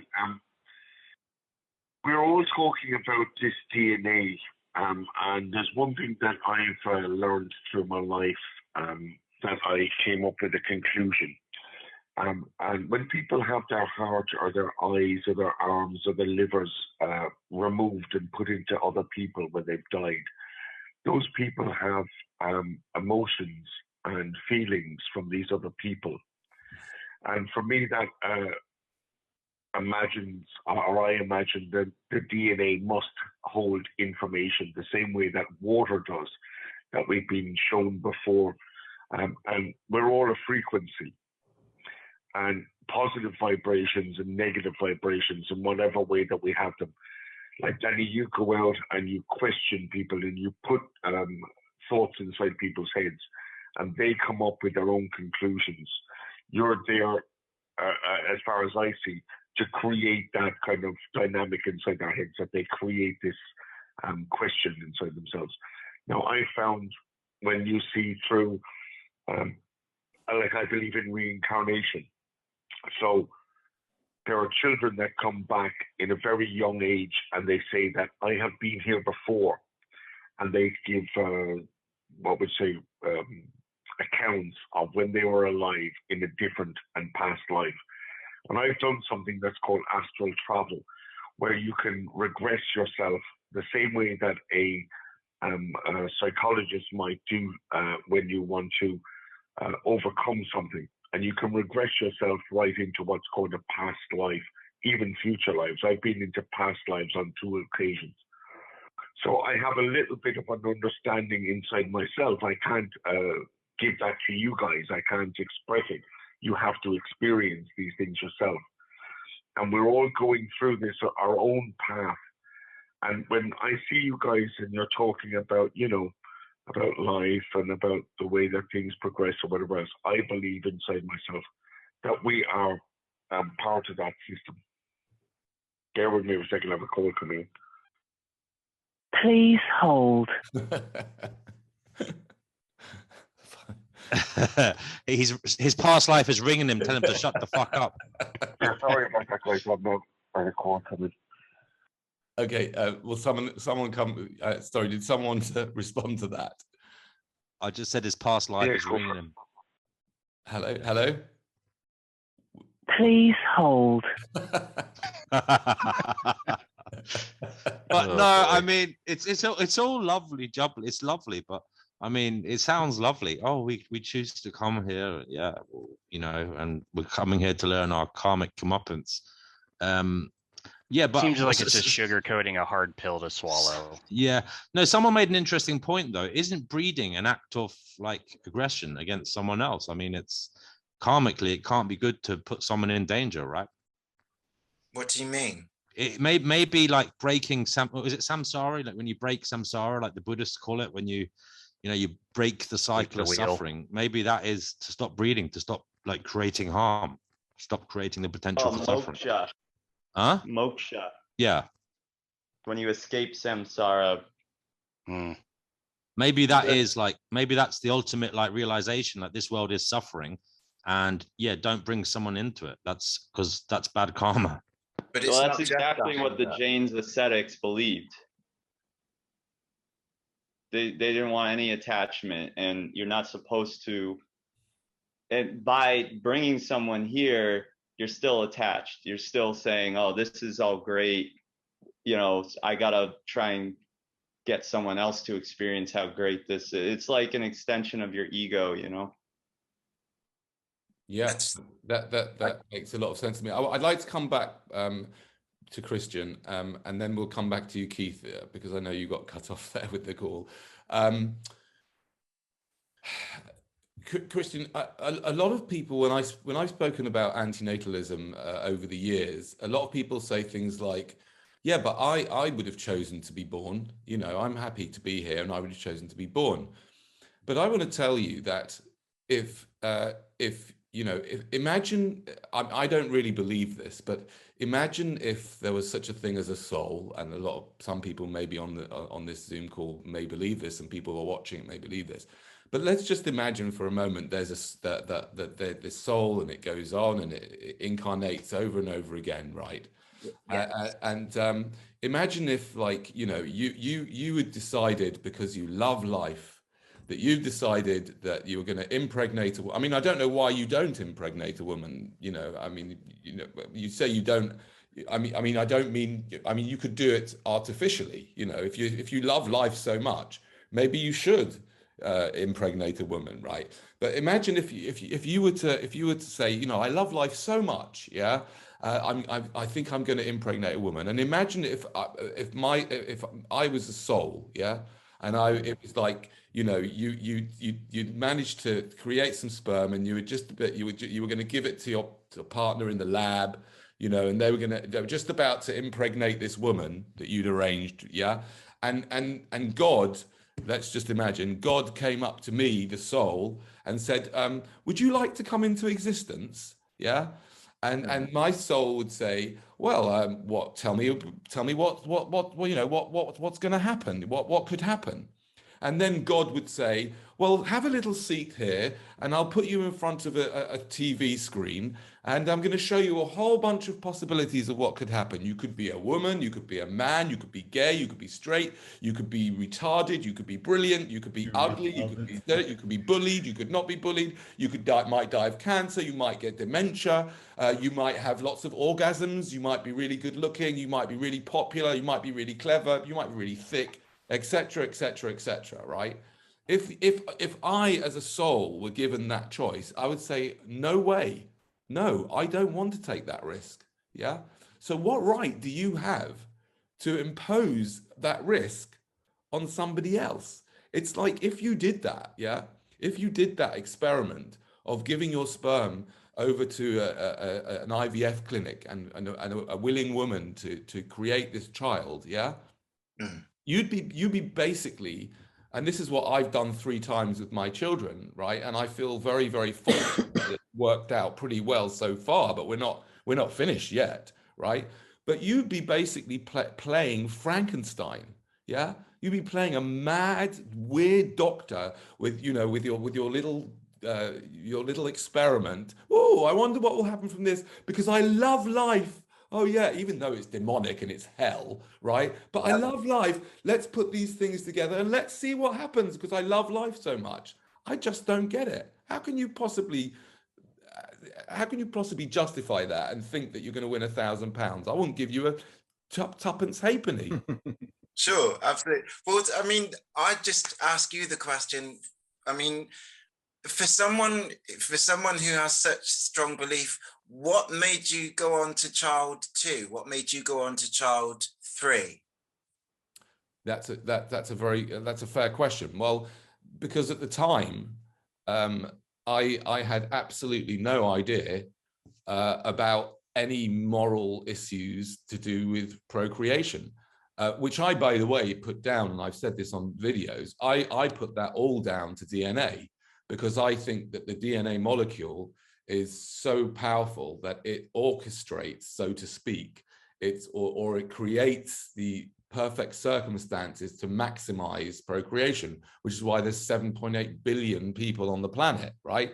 And so, you know, it's just sometimes I think, wow, you know, it took me, yeah, who's like, you know, I was quite outside the box when I was already 40, starting to do public speaking. I started to see through the illusion of the matrix that we're in. And, you know, I was quite outside the box. And yet it took me to age 50 to ever come across these concepts at all. So, you know, the reason why I had 1, 2, and 3 is because after having 1, I still hadn't come across these questions and these ideas. So I had 2 and 3. I could have had 4 and 5, you know. Whoa. Without getting too personal, I mean, well, it's not a personal question. It's a do you love your children? Okay, I get asked that question on a regular basis. I don't particularly like that question, because I don't really understand exactly. Hold on. It's a really simple, but again, this isn't confrontational. It's just it's a really simple question. No, I understand that. What do you mean by it? You see, it's a very binary question, right? And it lacks, in my opinion, it lacks nuance and depth. What do you mean by, do I love my children? What do you mean by that? Oh, I mean, wow, that goes, what is the nature of love? Do you feel a burning intensity of I don't know, of all the dichotomy between life is hell and life is beautiful, that your children mean everything to you, and that you want them to have the best life that they possibly can, but you also feel sorrow for the nature of life and what they're going to experience. The two polar opposites. Do you feel that those two things both at the same time? That's what I would say love is. It's empathy and joy. Right. I mean, I feel the relationship between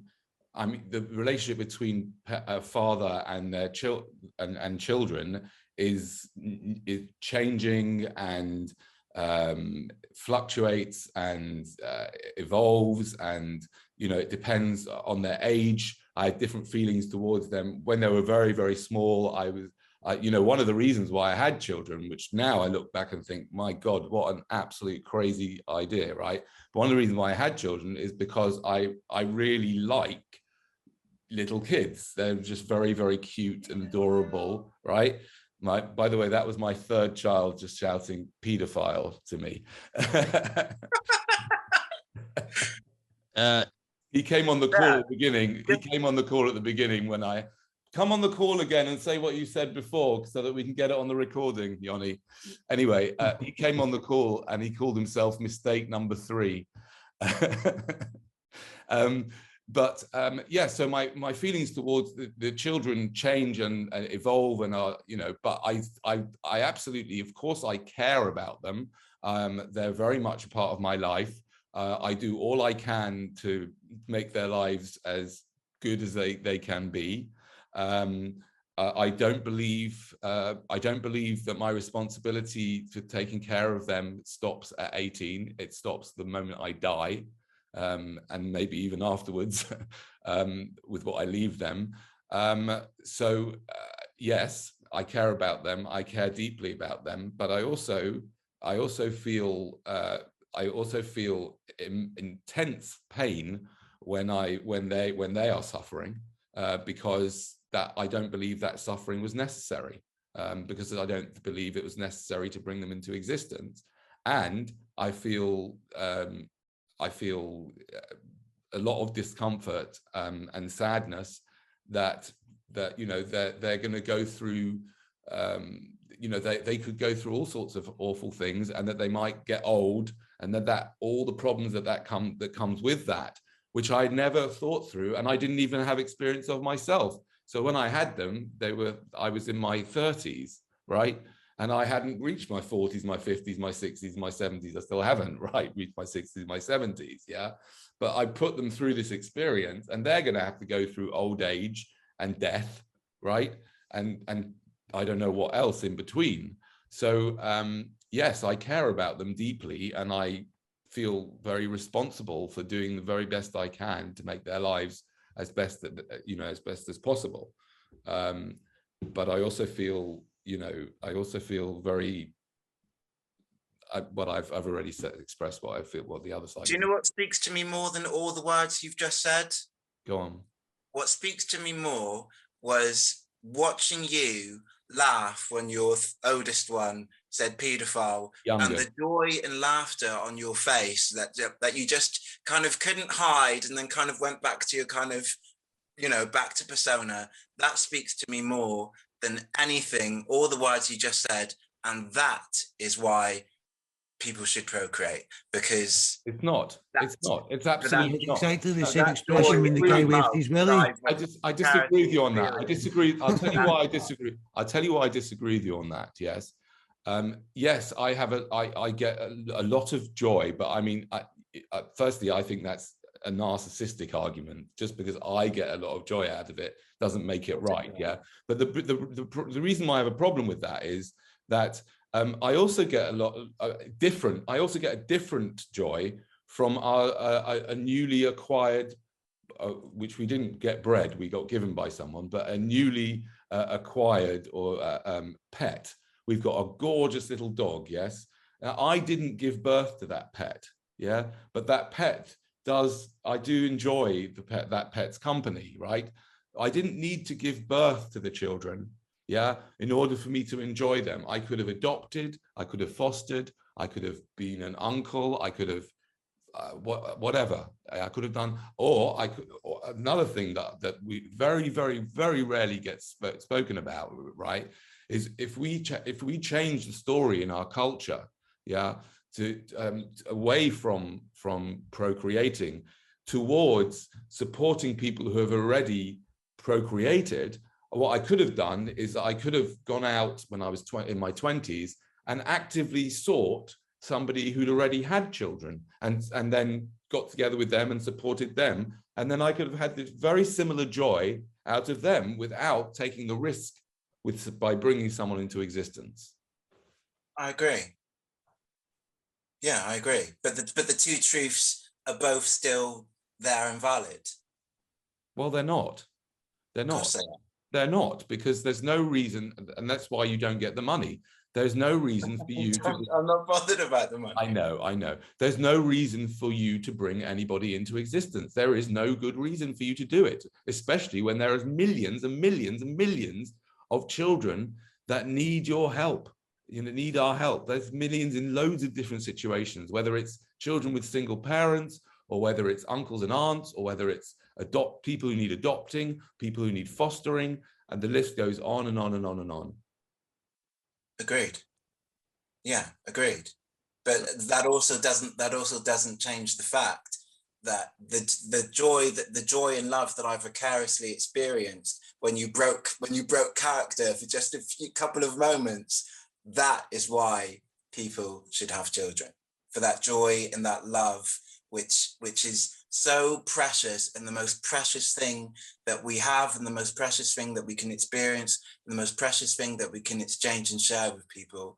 That's what makes life worth living, and that's why, amongst other things, we should have children, because of that joy and because of that love.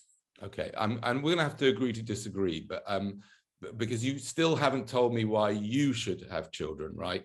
I would agree with I would agree that love is a beautiful thing, and it is available in abundance if you let it in, and you can find it in all sorts of places. What I don't agree with is that we should impose life on other people in order to experience that love, because you can experience that love without imposing life on other people, and you are a good example of that. I get a feeling also off of you that you also have a lot of love to give, and you're not going to procreate.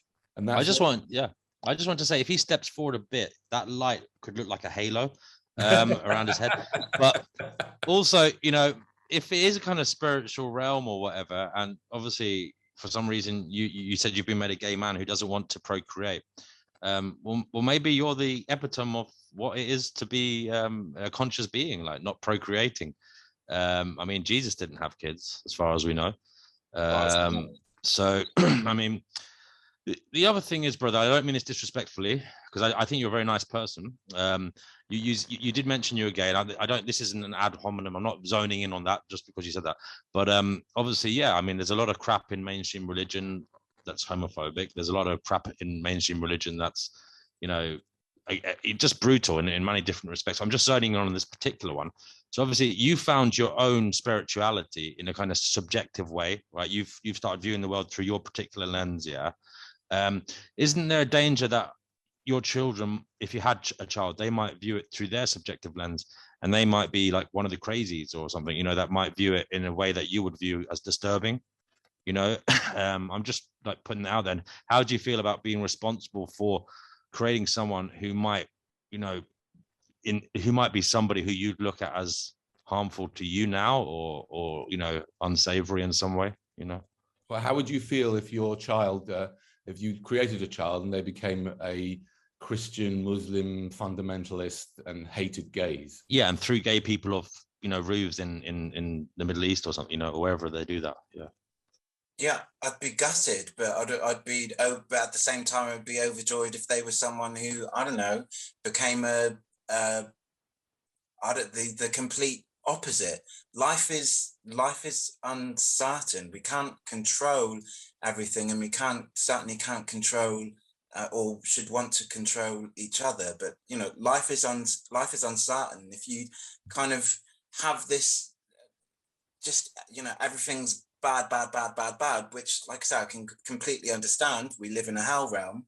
Then that's probably where you're going to get pulled more and more and more. But you know, life's uncertain. Just as much as there could be someone who might want to chuck me off a roof, then it might also be someone who kind of, you know, elevates me in a completely polar opposite situation. So yeah, but I understand that, but the fact that life can be uncertain, it's fine. That's fine for you once you're here, but why bring someone into that kind of thing, right? When there's a chance that they could be, why? When you could use your time and your energy and your love and your care and your money to help the people that are already here. Why would you bring someone else in? There's millions and millions of people bringing people into existence. We don't need any more, and we don't need you to waste your energy and your time bringing more people into existence. We need you here to share your love and to share your joy and to share your money and to share your energy with all the poor people who are here and who need your support. Absolutely. I completely don't disagree with anything that you're saying. I'm just saying that there's another truth as well, which is equally as valid, as in, you know, as I see it. I mean, I wouldn't want some sort of turkey-based baby or something like that. But say if I was heterosexual and I met a woman and we were deeply in love, and that's what we both wanted to do because we're biological creatures and we really wanted to do that, I think that is a beautiful thing and I would want to do it. Okay, well, I'm going to leave it there and we'll have to agree to disagree on that one. And I'd like to bring in, I think John has been wanting to say something for quite a while. Did you want to say anything, John? I had a separate attempt at the £1,000 actually. Oh, okay. But I was going to tie in a few of the ideas that have been presented so far. Okay. I mean, first of all, I just want to say I'm not religious in any way. My answer isn't spiritual, but I enjoy some of the energies that have just been sent along, if that doesn't sound too crazy. I also believe the world is pretty much deterministic with a good chunk of chaos chucked in for a fundamental unpredictability. I believe that consciousness is an emergent property of the physical world. And I think that despite saying all that, in exactly the same way that you said, Danny, the responsibility that you have towards your kids maybe ends when you die, or it maybe goes on after that, on the basis of what you leave them. If we look at the world in a really simple way, all the positive energy, all the negative energy, each and every one of us has a responsibility, perhaps ignoring the determinism that I just talked about, to maximize the amount of positive energy within the world. And perhaps the most effective way to do that is not simply through our own hands, but it's to multiply the power that we have to provide that positive energy to the world. And in this world, the most efficient, most effective way of bringing a new positive energy in and cascading that positivity down the generations to have the most impact on humanity is to bring your own children in. Now, I do appreciate that adoption is always there, but being as this is a deterministic world and being as our children are a product of fundamentally the same minds that are contemplating this idea, if you are able to have the thoughts and to think about this very concept at this level, you almost have a responsibility to pass that DNA on to future generations. Again, not for your own satisfaction, not so that you can have love or you can have happiness, but so that you and your impact on the world creates the maximum amount of positivity in that world. Now, I'm not saying that there is no negativity, and I'm not saying that that positivity will even outweigh that negativity. But I look at life in the same way as I look at art. And we each have a responsibility to do what we can in order to maximize positivity. That, yeah. Can I just say though, you speak as if humans, you know, can control this universe. Like, you know, just you can be the most happy-go-lucky, smiley chap in the world, but you know, if you're standing on the wrong beach, a tidal wave can come in and fuck up your village. You know, a volcano can explode and like wipe out your town, or an earthquake. You know, climate change, whether it's caused by man or not, can happen. You know, we live in a very dangerous world, very dangerous universe, even without, you know, human negativity. So, I mean, that's all I'm just saying. I'm just saying it's not just down to humans, the problems in this existence. That's what I just wanted to say that. Yeah, and I totally understand that. And I'm not even saying that life, if you summed it all up, would end up positive. But the simple fact is that life is art, and whether we believe there is any soul or creator or meaning to it, fundamentally what is, and what we can do, we have an obligation to do. Okay, well, if life is art, I mean, I haven't been to an art gallery where there's been someone dying of brain cancer on a, you know, laying out for everyone to watch. Well, unless you're saying that, you know, terminal cancer wards are art galleries, I'll have to look at them in a certain different way now. Do I have to go in there and like rate them on their aesthetics or something? But maybe, no, maybe I'm not only joking. But you know, no. I mean, I there is beauty in it, in death. There is beauty in, well, if the right the people die, suffering maybe. that is in But the world. No, and I'm not even saying that, you know, it's a good thing. I mean, is all art good? You know, far from it. Dude, I watched someone die right in front of me, and it really was not good. It was not beautiful. And I know that he was not, that's not how he wanted to go. I mean, like, there's so few instances where people can have a peaceful death, you know. It's just, Did it impact I'm you? terrified of it. Like, it's not scared the beautiful to shit me. out of him. Did it make you think, to contemplate? I mean, it definitely, I'd say it was like a big turning point in, I think it really helped me connect with the idea of antinatalism. I think so. I mean, I don't know. I kind of went, I kind of had a mental breakdown after it, you know, which was equally as treacherous and terrifying. And how have you dealt with that? How has that made you live differently as a performance artist? As I mean, we all you know are. what?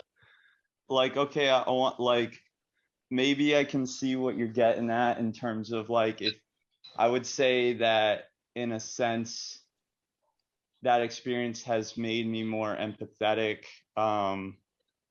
you know, and you can connect, oh well, you know, so this was the positive thing that came out of it. But it's just like, that's not going to happen for, like, my empathy is that I don't want anyone else to experience that, so I'm not bringing them here, you know. If that's the beauty that you think should be gotten out of it, I mean, it was that, you know, I guess, not that I don't want to call it a sacrifice because it's not something I chose, you know, but it came with a lot of pain for me. And well, for I would actually, you know, say that in a funny way that that actually I think antinatalism, although I'm starting to use a different word, which I call it preventionism, which I define as the prevention of unnecessary suffering. I think preventionism or antinatalism is actually the most empathetic philosophy. So I'm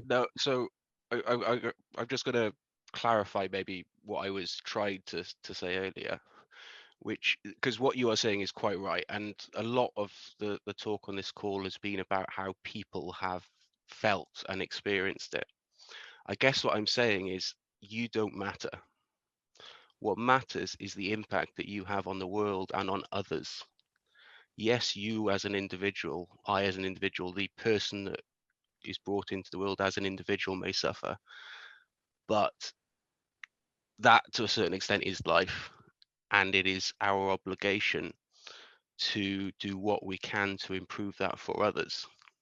Okay, We are and what I'm we saying, have. what you came on and saying, you know, you're trying to get the £1,000. I mean, I know you may not actually try to get the money, but it doesn't matter, right?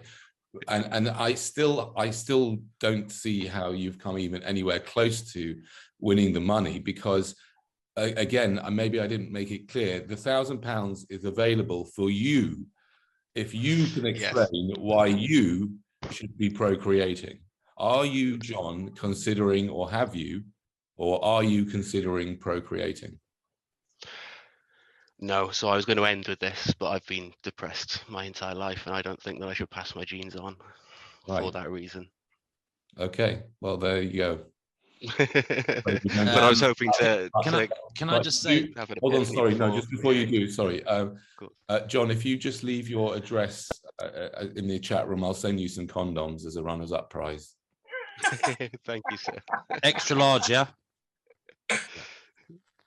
I just want to say, there's this kind of conjecture. There's this like a view that, you know, oh, life is, you know, you have to do what you can and you rise above it, transcend it, and you know, it's about your will, it's about this. And I think it's a very grandiose kind of elitist view of life that forgets or negates to look at the kind of the suffering of people with extreme intellectual disabilities, or, you know, some in some vegetative state where they're cerebrally not there, but yet they are suffering, they're feeling physical pain. And that's one of my problems with life, is we kind of it's obviously this is an evolutionary adaptation. Like we look at the leaders in the world, we look at the people who are quote successful, right, and we try to say that they're what life is about, that's what we should emulate. But the problem is the other side of the coin, that there are people suffering terribly who can't verbalize their suffering, you can't even intellectualize what's going on.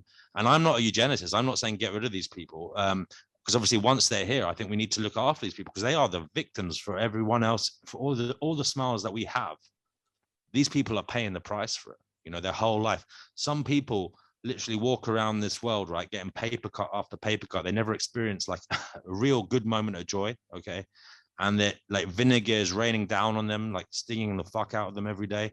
I've seen these people, man. They exist. There's no doubt about it. There's people that exist, and they're paying the price for our smiles. So the point I'm just trying to make, is basically we need to remember that not everybody can intellectually, you know, understand or think about existence in such a manner to like accredit it as some kind of art or some kind of battle of the will. You know, do you know what I'm saying, guys?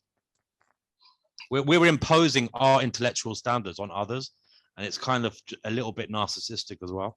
It's a little bit like putting like it's imposing your way of seeing things on others, you know. But doesn't that mean that you have an obligation to multiply the people in the future that have that, to pass on your intellect? Which okay, I'd like to address that, which is I would disagree that the most efficient way, especially with today's internet, maybe years and years and years ago when we didn't have the communications like we have now, although even then I doubt it, but maybe then you could argue, well, the best way is to create more people. But I don't agree with that at all. If you know, let's say you hadn't suffered from depression, and you were jolly and bright and loving and empathetic and everything was hunky-dory, yeah, I would say that you'd be wasting your resources, your time, your effort. You're changing nappies and having to spend hundreds of thousands of pounds, and you know, that would be a really wasteful use of your time and your energy and your money, when you could use that to influence loads and loads of people. So, you know, I mean, I do have some influence in the world. I don't think it's very big, you know, compared to some pop stars or whatever, but I've got a little bit of influence in the world. So I can share that influence in the world via the internet and via my friends, and I can choose a career that would help maximize that. So I disagree with you, John, that, you know, we need to create more and more people to pass on these ideas. I don't think so. Yeah, and also genetically, it runs the risk. I mean, it runs serious risk because, you know, how are you going to guarantee the person thinks the same as you or has the same intellect as you? First of all, mutations happen. Secondly, you know, not all your genes get passed on to the child. You know, obviously, as it goes through the generations, it's diluted even more. I mean, the amount of genes, like, it halves every generation. I mean, it's ridiculous how little of you is left as it goes onwards in an individual. So yeah, there's no guarantee that the intelligent parts of you might go on. You might just, I've said this before, you might just end up an anus in a few like generations time. That might be the only genes left in somebody, you know. So yeah, you run the risk basically of not putting forth the best parts of you. Yeah, but also mutations happen, and there is also something called epigenetics, where even if you pass on your genes, something might happen to somebody in their lifetime that switches on, you know, genes that are maladaptive or problematic, and you have no way of controlling it. You can't control if someone is raped or not in their life, you know, in the future. You can't control whether they're bullied or, you know, you don't know what's going to happen to someone, and you don't know what lies dormant in your genes. Epigenetically, something could be switched on in them that makes their life hell. That's what I'm saying. Genetically, it's not that simple. Okay, I would like to thanks so much, John, for your attempt. Good try.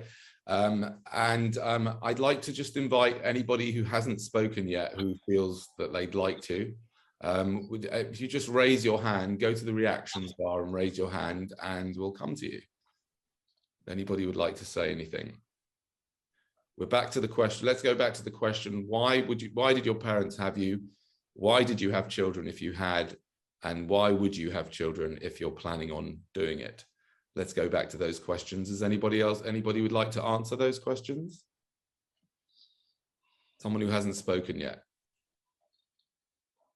Yes, Banksy, sorry, style. Live. Danny, yeah, I'm an avid fan. I've seen you, and well, you could say I've heckled you at Speaker's Corner several times. Very familiar with your work. Number one, my parents had me because, well, in their sense, it was tradition. They did it for the obligations of their culture and society and the obligation of marriage. But as far as whether I don't have children at the moment, but certainly I'm more and more encouraged to have children. And for me, it's as simple as one movie, Idiocracy. Because if you don't have children and you are a person of high intellect or reasonable intellect, the idiots around you will have children. They're not going to worry about the ramifications in the world of whether there's too many people or not. And the decision really comes down to is that if you consider yourself a person of, again, reasonable intellect or even high intellect, it is really your obligation to have children just to balance out the morons that will have a lot of children, and they will not stop having children. They're not, you know, bothered or tortured by the quandaries of all the issues that you guys are thinking about all the problems of whole raising children, resources, overpopulation. They don't give a crap about those things. They are just having sex and popping out kids left, right, and center, as we can see with developing countries that seem to have more children and less resources. Yeah, but come on now. You can't correlate intelligence or lower intelligence just because they're developing countries. I mean, that's ridiculous. No. I'm just saying that people who, I mean, you know, there's a person in the first world nation, or I don't know, England, Switzerland, America, and he's worried about 2 kids. Oh my God, how am I going to put through the 2 kids through private education and university? Whilst a guy living in a hut in Zimbabwe is having 14 children and doesn't, you know, barely can feed 6 of them. So the balancing act of a first world nation person thinking about how they're going to raise 2 children versus, you know, developing nations who are literally popping them out left, right, and center. The bottom line is, for me, it's as simple as this. I personally think if there was a centralized human birthing sort of scenario, which eventually we'll get to, because eventually the human race will become so homogenized that we will have to have a centralized human reproduction system. Now, once we get to that level, then we can have children based on, you know, genetic purity or IQ levels. But as it is now, personally, I think that absolutely, if you are a high intellect or high IQ person, personally, I think there should be a law that says you have to take an IQ test before you can have children. Would be how I would say, you know, start the process. You are not, you know, if you're below a certain line, you just simply are not. I'm sorry, your genes just are not going to get passed on. You shouldn't pass them on. In fact, it's a death. What about a test for like psychopathy? Possibly. I mean, I don't see it as just a singular test. Maybe you have to go through a course of various approval stages in order to have children. But of course, again, that doesn't rule out the development. So you'd set up a world where people are, you know, tested for intelligence, right? And then they're told, yes, you can go ahead and have a baby. And then they run the risk of, you know, still birthing someone who is not high intelligence. And then that person will exist in a world where they are subhuman, basically. You're willing to run the risk and have a child in that world. That's this brutal. Is natural. Well, this is natural birth that we're talking about at the moment where we have. Yeah, but you is female. Oh, you're sorry. Go ahead. Sorry, go on. So you're saying, but sorry, I might have got this wrong, but you're saying that you'd have an IQ test, and if they passed it, they could have a child, right? Well, again, it's not a singular test. You're putting it down. You're narrowing it down to an IQ test. I think IQ is a good start. Possibly other genetic and biological sort of, you know, health tests coming. Yeah, but my point is, you still can't guarantee that the child that they have will have the same attributes. But right now we have that total random system by most idiots who are effectively having kids without any level of control. Yeah, but you missed my point. Even if we did what you said, you still can't guarantee that the child would be of adequate intelligence, and you're running the risk of creating someone and putting them into a world where they would be viewed as absolutely subhuman. And I just think that's horrific. There will always be you know, the world isn't a fair place. There will always be tiered and spectrum of human beings. So why bring someone into a world that's not fair? Well, no, because the world is never going to be fair. The fact is exactly my point. Yeah, so you still doesn't mean you stop having children. That doesn't mean you. Why not? Because you are also eliminating those who could be exceedingly talented. So you're actually, because you don't know. Yeah, but then you're using them as a means to an end. A Mozart. You can't guarantee your child's going to be a Mozart. I mean, you know that all these great artists and great thinkers, a lot of them had severe problems. I mean, a lot of the best scientists were aloof autists who were very depressed. A lot of the great artists were depressives who, like Vincent van Gogh, shot himself in the fucking head, for fuck's sake. In that case, it's even a greater argument for having children, because again, you can't say that not having children is better than potentially having a Van Gogh. So you want a Van Gogh to shoot himself in the head? You want another Van Gogh to paint a few fucking paintings so you can look at them and go, oh, look at that starry night. Oh, shame he shot himself in the fucking head, though. The world is still a better place with a Van Gogh in it that shot himself in the head than without one at all. It is still better off with a. That's brutal, yeah, man. But that doesn't matter to the person who doesn't exist. They can't experience anything, so it doesn't matter. But you're also the whole idiocracy argument. That's like basically using someone as a means to an end. You're making a utility out of them. You're basically saying like, I had you so that, I'm going to throw the burden of the world's problems on you, Exactly. And if the world's so full of idiots, why do you want to drive an intelligent person mad by putting them in the fucking thing? No, because it doesn't make any sense. No, because this is what I mean. You guys are not even like remotely getting the principle that having intelligent people in the world is still a better benefit. It's a sum positive. Can I just say something else to you? Just a plethora of morons. Can I say something else to you, right? And this will maybe be the nail in the coffin for your argument, and that is that highly educated people and therefore I would argue highly intelligent people are less likely to have kids.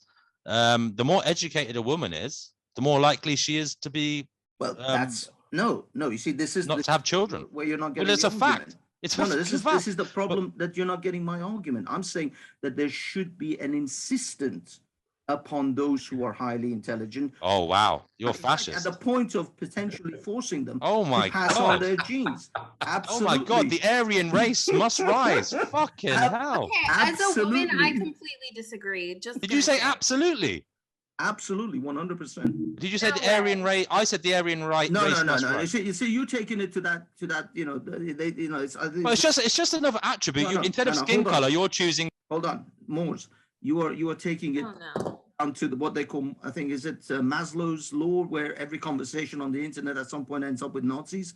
No. I'm not. Okay, I won't go there. But what I am saying is that it doesn't matter your skin color or your racial background. It is simply to do with your intellect, your intellectual capabilities. Okay, and I would say to you that also plenty of people with high intellectual abilities are also psychopaths.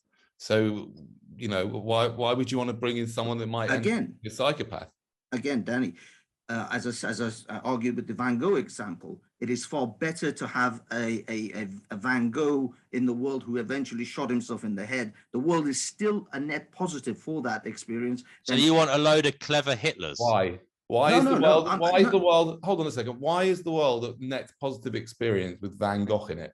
Because Van Gogh's work stands on its own, and it is rubbish throughout generations, and it has elevated us as a race because of the Renaissance, because of all the things that it inspired. So he came way after elevated us to where though? What's the end goal?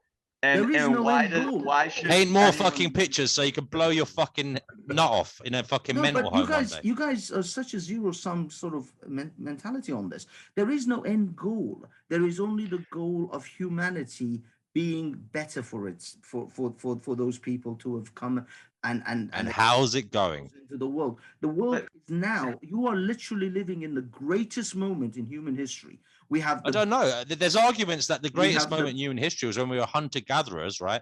No. And didn't know anything about anything. No. And we just go around eating berries and fucking picking mushrooms. On every metric, so you're arguing for novelty, right? Is that what it is? Why are more people killing themselves? Why are more people depressed? I mean, I don't know, brother. I don't know. It doesn't matter. It doesn't matter. The fact is, the human life expectancy is far beyond. Yeah, they're living 20 more years longer, fucking falling apart for 20 more years, like than they used to. They used to die at fucking 60 of a heart attack, and now they're living. They're getting cancer twice. They're getting fucking Alzheimer's after that. I mean, it's not fucking as fun as you're saying. No, do not watch. They used to die at 30. Not at 60. Well, lucky them. I mean, that was the life expectancy. Lucky them. You got it over with quick. It doesn't really matter how long. I mean, they didn't get arthritis. They didn't get their fucking discs falling out. They didn't get a fucking dementia. You know what I mean? They didn't find out their wife was cheating on them. I mean, they got it all out. They might have got a terrible infection and had to suffer with the pain of that till they died. True. No, I mean, I'm being a bit glib. I am being glib there, but I'm just saying, just because people are living longer. Just because people are living longer doesn't mean it's great. I'm sorry. I mean, I've seen people. We're living like a lot longer, but the last 20 years of people's lives are relatively shit for most people. The fact of the matter is that when it comes to even living longer, that you are capable of actually producing and contributing to the human race and the human condition well into your 60s now. And that's a generalization. That's an extra 30 years. No, that's an extra 30 years a human being is able to contribute. Then contribute. One second. To contribute.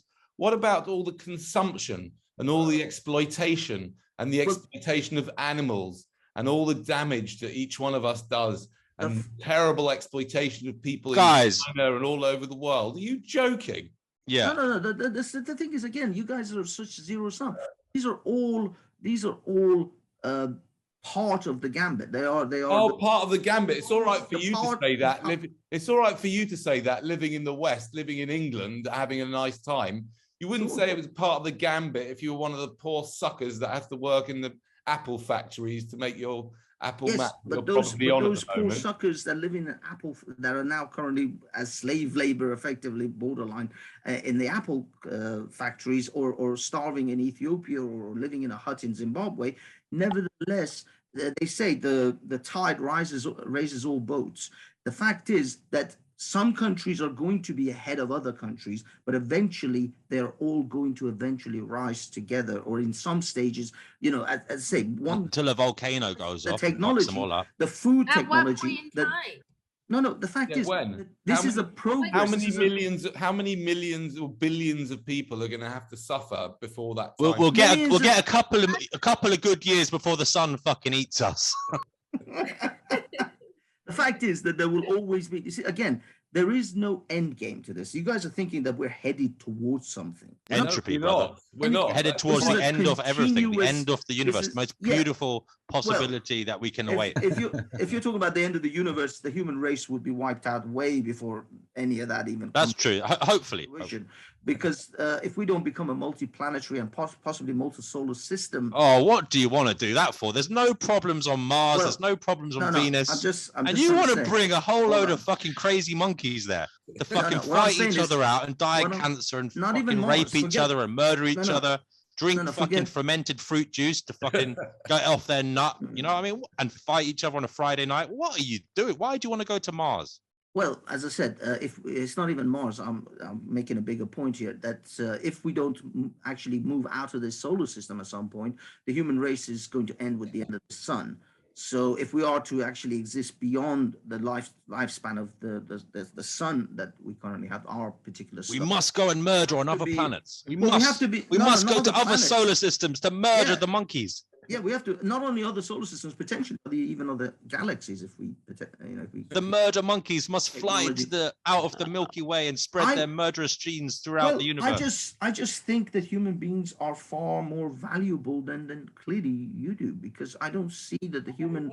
I think Valuable? Are you like do you own a Yeah. business or something? Or no. I just think that human beings, as at the moment, the only identified intelligent life in our galaxy. are we that intelligent though? I mean, Well, as far as other life forms are concerned that we can identify, then yes, we're clearly far more intelligent than them. And I think this I conscious. don't know. The dolphins seem to be doing all right. I This- mean, we're fucking each other up, No, man. I mean, no, maybe we're maybe still- the we're dolphins still far thought about it. better And said, than well, them. fuck that. Let's just But swim the around dolphins and chill out. cannot have interstellar travel, so dolphins are going to die on this planet when the sun eats it Well, up. maybe they. Yeah. unless you're into the Hitchhiker's Guide for Galaxy and somehow they're going to float away from this planet. But I human will beings- say though, Have you it is ever- horrible wait, to wait, note. wait, It's wait, horrible wait. to note. This is how bad this planet is, right? Every dolphin drowns to death. Imagine spending your whole fucking life swimming, right? And then you die from drowning. I mean, this world's fucking hell, mate. Mhm. Well, But actually, I mean, here's the my count- thing, oh, sorry. Banksy, you know, one, I would say, don't you agree that sometimes the expression "too smart for your own good" is a thing, and that's probably a thing for humanity in that No. regard? And two, like, okay, like, I know you said there's no end game, but like, let's just say you had the option to be put into a state of eternal bliss, and that would be a good you think would that be a good reason to bring people here, because everybody could just go into a state of eternal bliss? No, because that is a zombified state. Eternal bliss. I mean, this is the concept of religion and heaven, for example. Heaven, for me, no matter whether you go to heaven or hell, it's ultimately hell, because infinite, lifespan. Or I'm sorry about this, but I just can't help but compare you to a Nazi. You're like one of these guys chaperoning people to a concentration camp and saying, "Look at the sign. The work will set you free." I mean. No. The fact is that the human condition or the condition of life itself requires challenge, requires obstacles. It is what actually drives. It's not that it requires it. If you It just live a- is a fact. That's what happens. No, I think It's not we like some requ- magical thing. It's just what not, happens. It's not that what happens. It is that we cannot function. As I said, this eternal bliss concept, for Well, example. okay, so then Are if you going to be a think that- zombie? Wait, You will be a Banksy. So zombie. if you think Lots that of people that are. is Lots of not- people are zombies. Okay, You're on- but Banksy, if you think that that is not a good thing, that eternal bliss is not a good thing, and basically you're kind of a sadist. You're saying what's good is if people come into existence to have a certain level of suffering, and you're like kind of relishing in that idea. You know what I mean? No, you see, again, you just I don't know how you come up with these. Well, because if I go to the eternal gym, bliss is no, bad, if no, not experiencing, if never experiencing pain is a bad thing, yeah, it is. then you're saying that experiencing pain and then of course being forced into an existence where you're going to experience pain is a good thing. Then you're saying that you think that causing pain to people, non-consenting parties, is a good thing, and No, it's sort of sadistic. let me give you a concept of pain. When you go to the gym and you start lifting weights, you experience great deal of pain. In fact, most But I don't want to have to do experience that. pain. No, it doesn't matter. It doesn't matter whether you have to. What I'm trying to tell you is I'm trying Matter, to you gotta do it, son. example Suck it up. of beneficial pain or beneficial suffering. Suffering actually has great deal of benefits. In fact, But that doesn't matter to the person that doesn't exist, Banksy. What do you mean the person that doesn't exist? The person that doesn't exist doesn't have to worry about having to make themselves suffer so that they can feel good for a little bit later. You know, like person that doesn't exist, that doesn't matter. I'm not dealing with people who that. don't. That's the whole point, and that's why we're saying we should bring people here that have to go through that. You're saying for your novelty of like some golden era that's to come, like we all need to be forced to like, at least all the chosen people need to be forced to procreate. And like, but then you're just saying, oh, it doesn't matter to the person that doesn't exist, right? So leave them in non-existence. No, Leave them because what you're doing is something you're advocating for your own selfish desire, your own way of your idea of novelty. No, Nick, you are actually on the same side. You're denying someone great pleasure too. You're denying a human being of potential great pleasure and joy of having partners, having relationships with other people, achieving their life's work. You're denying this individual all of that. Doesn't matter. Do you know what just the because you divorce don't want rate them to is, brother? suffer. But it doesn't even what matter. about the people that can't statistic. get partners? What about the people whose partners cheat on them? I mean, again, you're looking at everything through rose-tinted glasses. No, I'm looking at things on a realistic level. Those very pains, those very sufferings of them having a partner that cheats on them also gets them to appreciate that the partner that doesn't cheat on them. Because what if they find out like 50 years after 50 years of marriage and they're too old to enjoy sex with someone? There are many people who find lease of life at different glib. stages in their life. You see, the problem is you guys think that one moment of suffering is that's not true. Eternally, you're misrepresenting us. No, because there's people who suffer. There's people who suffer for years. That's yes, people who suffer for years and then they find joy for years, for decades on. But they may not. It's not a problem. They may not. They may not. They may not. Never if they don't exist. So you know about Banksy. Have you seen the David Benatar's asymmetry? No, I don't think I. All right, so basically, it says like for a scenario where a person's in existence. Pleasure good, pain bad. Scenario where a person doesn't exist, pain, the absence of pain is good, and that's what they're experiencing. And the absence of pleasure isn't bad because they don't exist. So how could it be good or bad? But they don't exist. It's a moot point. If a person doesn't exist, then the absence of pain and pleasure. Right, which is more ethical. It's more ethical. Exactly. It's more ethical to deny someone joy of life.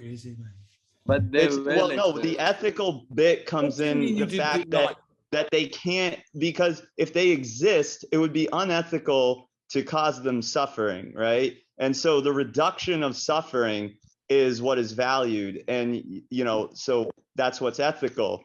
If you don't bring someone into existence, they're never going to suffer. So the ethical thing to do is to not bring someone into existence. No, because I think you have a bad relationship with the concept of pain and suffering. I think. And you don't. Suffering is always bad. I think you do. I think you do, brother. I think you've never no. actually walked around a cancer ward or met women who've been abused as children and seen their life, seen what's happened to them in later life. There's a lot of that going on in the world, and I think he's German, but the Arthur Schopenhauer has a quote that says, "Pleasure is never as pleasant as we expect it to be, and pain is always more painful. The pain in the world will always outweigh the pleasure. If you don't believe it, compare the respective feelings of two animals, one of which is eating the other." Beautiful quote. Yeah, that's right. Can I just say, guys? Sorry, Banksy, you spoke a lot about genes, and I don't mean this disrespectfully, but and I mean this in the best possible way, CT as well. You remind me of gang rapists, okay, in a way. And I'm not talking about you. I'm not. You. Basically, what you're saying is, do you mean in a gang rape scenario, right? Most of the guys there are having a good time. Oh, we're having a great time, But there's somebody having a really bad time, and that's the person being raped. And kind of what I'm getting from you guys is, well, we're having a good time. It's worth it, yay! But yeah, there's someone being raped by the situation that you're saying is good. Again, that's all I'm getting from you guys all night long. Your entire obsession is with avoiding pain, and you as I said. Well, I'm afraid yours is too, brother. That's all we do. That's every time you're hungry, you stuff a fucking burger in your mouth. Every time you're horny, you got this itch to shag, you'll go and do it. I mean, everything about us is trying to avoid suffering. The fact is that. As I said, I think you have it's not that we live in an existence that is comprised of a great deal of suffering on all different levels, but I think you have an unhealthy relationship or an unhealthy mindset towards what suffering is. Suffering I blame my parents for bringing me into the fucking world. Suffering can be a teaching moment. Suffering can be a point in which you will actually become healthier for it. The suffering you may, but you may not. I mean, everything about you is quite often you do, because exercise in itself is a point of suffering, which leads you to better life, better health, better you hold on a second. You're picking something people actually want to do. They want to suffer through exercising to become healthier. They want to do that, but there is suffering that people don't want to experience, and yet it's imposed on them by this life. Again, suffering, consensual or non-consensual, it depends on your perspective towards it, how you utilize. Again, you're being intellectually elite here, because not everybody can form perspectives. Well, right? We should then train and teach people to. Do you really believe everybody has intellectual ability to? You already said we live in a fucking idiocracy, and now you're saying you can train idiots to fucking think like Einstein. You make no sense. Isn't that what Stockholm syndrome is? Like trying to give someone the perspective to enjoy suffering. I don't think that's just. I don't think that's right. I think that comes from an internal willpower when you already exist, which shows that you have great tenacity, strength, and ability to handle the world outside of you. But there's people that go through a certain kind of suffering and something that's so traumatizing, it leaves a mental scar, and it doesn't help you if you do manage to survive it. Okay, I mean, it causes the development of neural pathways that can take years, if not decades, to alter and change, and they may never be changed. Banksy, excuse me, just 1 second. I'd like to come in here. Banksy, you've only just joined us, is that right? Yeah, quite recently. Yeah. Jessica, would you mind just sharing a little bit about that you were sharing before? Just tell Banksy a little bit about your life. You don't have to, but I'd appreciate it if you did. Okay, well, I will share that I struggled a lot with life. I have been sexually abused, and I was conceived of rape, and I never met my mother. And when I wanted to meet her, I had found out she had committed suicide. I had to fend for myself for a very long time. I had very little cards dealt to me, and I saw the world through a perspective of realism that comes when you're not from a privileged family or you have a good amount of resources. And I've worked really hard to be as positive as I can be. And for the things I won't share that I've been through, people say that they perceive me as someone who's very strong and very intelligent. But I would be a complete idiot to deny these concepts of this fundamental conversation of antinatalism and determining whether someone else's life is worth creating on my behalf. And I cannot find any reason whatsoever in which it cannot be entirely selfish. And I defend it. You know, I vehemently defend it for many reasons. But I mean, I hope that puts some in perspective. And I don't want to seem like I'm just one jaded person in the world, because I'm not. And there's different extensions of suffering that I've seen and that I know of. And it will never, I'm a woman who, you know, they say the more educated you are, the more experience you have, the less likely you are to have children. I have made a vow to myself, I will never have children. That's just something that's out of the question. It's never going to happen. And if I were to put my direction and desire for love or nurture in anybody, it's going to be someone who's already here and that needs it. There's no reason to create another life at all. I hope, did I touch on that well enough? Or Thank you. Yes, thank you. I'm going to leave it there now, Banksy. Thank you for your contribution. I'm not sure if you're 100% serious or you're just trolling or you're just being a heckler like at Speaker's Corner, but whatever it is, it's fine. Okay, so is anybody else who hasn't said anything yet? Because we're 3 hours into this and it's getting late.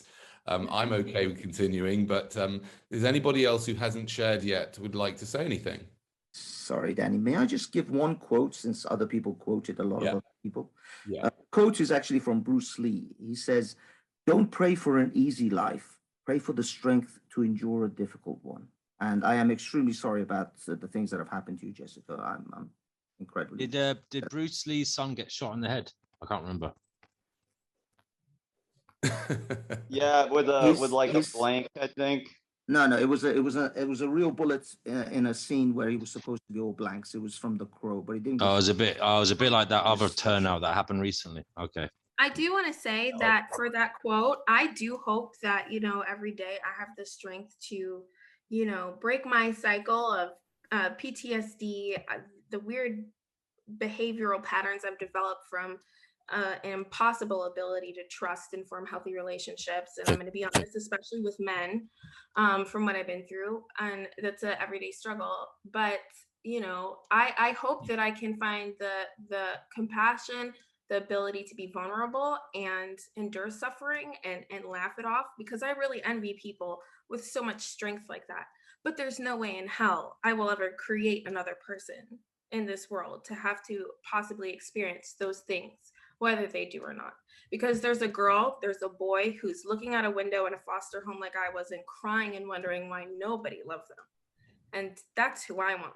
I don't want someone coming out of me and ripping my vagina open. I want that kid that believes that they were left because they didn't matter. And I'm not going to create, I'm not going to add to that. That's selfish. But that's anyway. Very beautiful. Yeah. That you said that. Thank you. Yeah, I'm just once again, just plugging the 12-step program. You might want to look into that because you can get amazing support for lots of different things that you've mentioned. Thanks, Banksy. What I'm going to do now is I'm just going to read through some of the comments. So because the people that watch this on YouTube won't be necessarily seeing these comments, so I'm just going to read through a few of them. All right, hold on a moment. So Jessica actually said earlier on, nobody knows the answer, which is exactly why it's so important to ask such a critical question. Does anybody possess the right to put another living being in such uncertain circumstances? Alex said, I think it's like a rat has loads of kids, because if they don't, it's the end of rats, and so on. Kathy says adoption is also an imposition. I don't agree with you on that at all. Stacey says really wanting to do it is not a valid reason for procreating, in my opinion. I'd agree with that.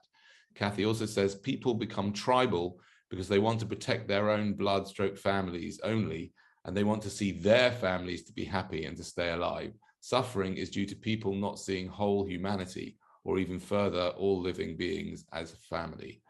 Darwin, Kathy also says, Darwin clearly defined the survival of the fittest theory as survival of the fittest species. We are the strongest species when we cooperate. Perhaps humanity is not a survivalist, but a self-destructive species. And Jessica said, she's still here, but a YouTuber called Cardinal Consideration I've never heard of that one, but I'm going to have a look myself, has some amazing points on antinatalism, and I found him recently, so I'm going to certainly have a look at that. And B has just made a comment, B for bollocks, if you want to read it. Where? B just said in the most recent comment there at 129. Really? I haven't got one. Oh yeah, I've got it. Oh, sorry, this is on Zoom. Are you looking at the YouTube? Sorry. No, I'm reading on Zoom. Yeah. Oh, are you reading from YouTube? I'm reading from Zoom. Oh, I haven't got that. Yeah, 129. Anyway, I'll read it. There's B said, I've got the £1,000 answer. Bart B. Yeah, sorry. Yeah. Go ahead, read it then. I've got the £1,000 answer. They don't need to explain why. They're just less self-hating and want to go on with their own lives. What does that mean? Well done, B.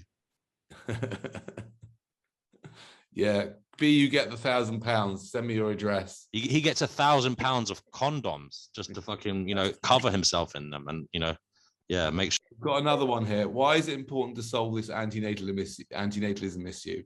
On this pale blue dot in the scheme of the universe, there is room for attempts to be made for experiences that work towards reducing suffering and flourishing.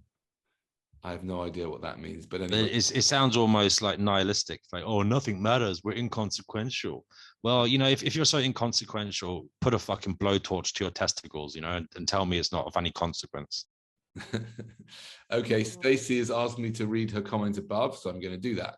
What is everyone's opinion on people who conceive a child to save the life of a sick sibling, spare parts babies?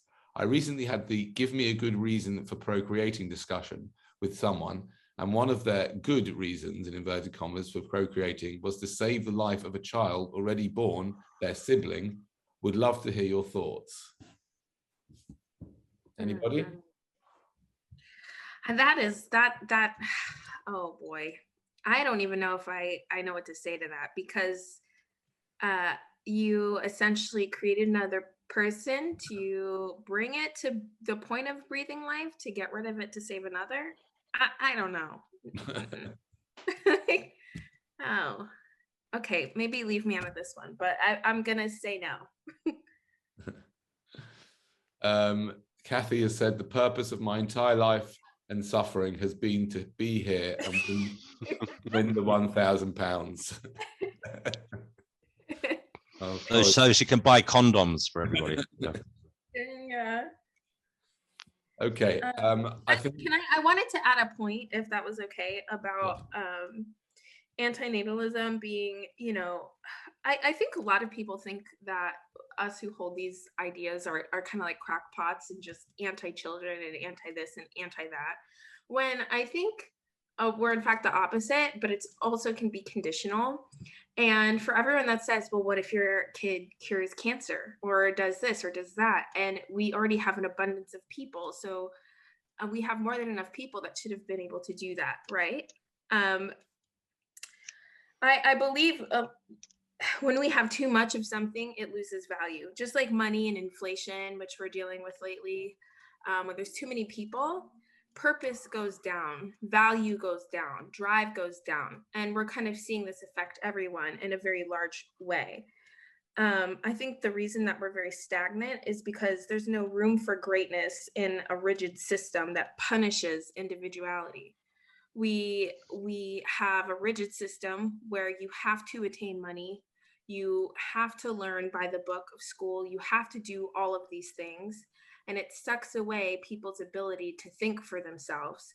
And we're kind of killing critical thought in that process of the people that are here, and we don't recognize those who are already great. I mean, I believe that cancer was probably already cured. I mean, David Noakes and Jeffrey Bradstreet and Linda Thayer, the biochemists.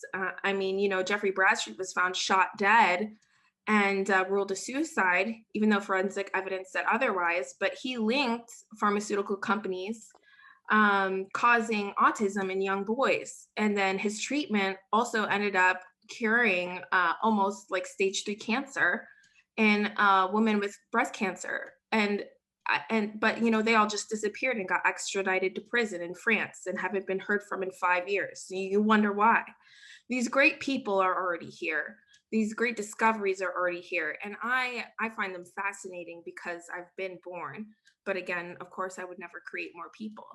But if we focus on, I think there's a lot of love that comes from this community, like a desire in all of our pain. For me, in all of my pain, I have this huge desire to love people that I don't know. So maybe I'm more of like a philanthropist, or, you know, an optimist, and I want people to rise up together. But I want to see that I'm in a world where people want to make enough money and get that paycheck and pay their rent and be comfortable enough to not see other people's problems. I believe there's a lot of that going on. I don't want to do that. I want to see everyone rise up together that's here. And I don't see a world that's worth reproducing. Unfortunately, whilst I share your ideals, and ideally, yeah, I'd love that. But, you know, in a world governed by evolution, unfortunately, that's never going to happen. Evolution is such that in a homogenous society of, you know, people who are doing nice things and nice to each other, it would be, you know, a successful adaptation to be a psychopath, because you would think differently to the others, and you could ruthlessly be deceptive and, you know, take over the society. And so with evolution, it's never going to be the case that we can have this, you know, peaceful, happy, clappy society. I mean, we are beasts. We are beasts of evolution, and we have this terrible competition in us, and it's innately in us to compete with others. And unfortunately, that is the causation of a lot of suffering. All suffering, really. I just don't understand. I just don't understand why you would want this happy, clappy.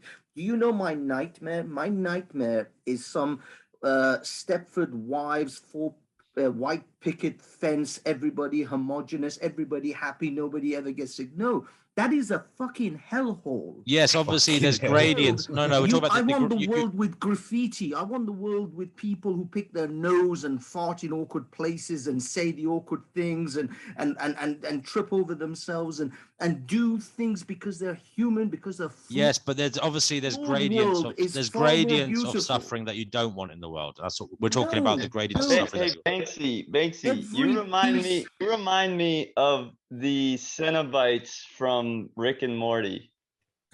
You should look that up. I'm actually wondering, is he actually a robot? Is he human? The problem is you guys are the ones who are constantly pushing to a robotic world. You want humans to always be happy and always be in this. No, we don't want humans to bring people into the world. That's all it is. The suffering is what makes us who we are.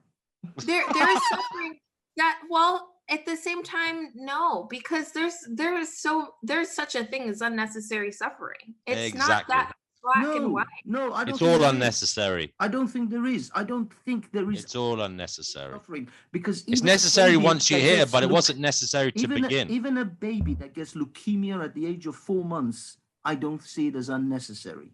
I see this as a great. You see it as a performance art. I see it as a greater whole of. You're gonna fucking write a ballet fucking. Somebody has to figure out a way to cure that baby. I think that was me. I don't see that.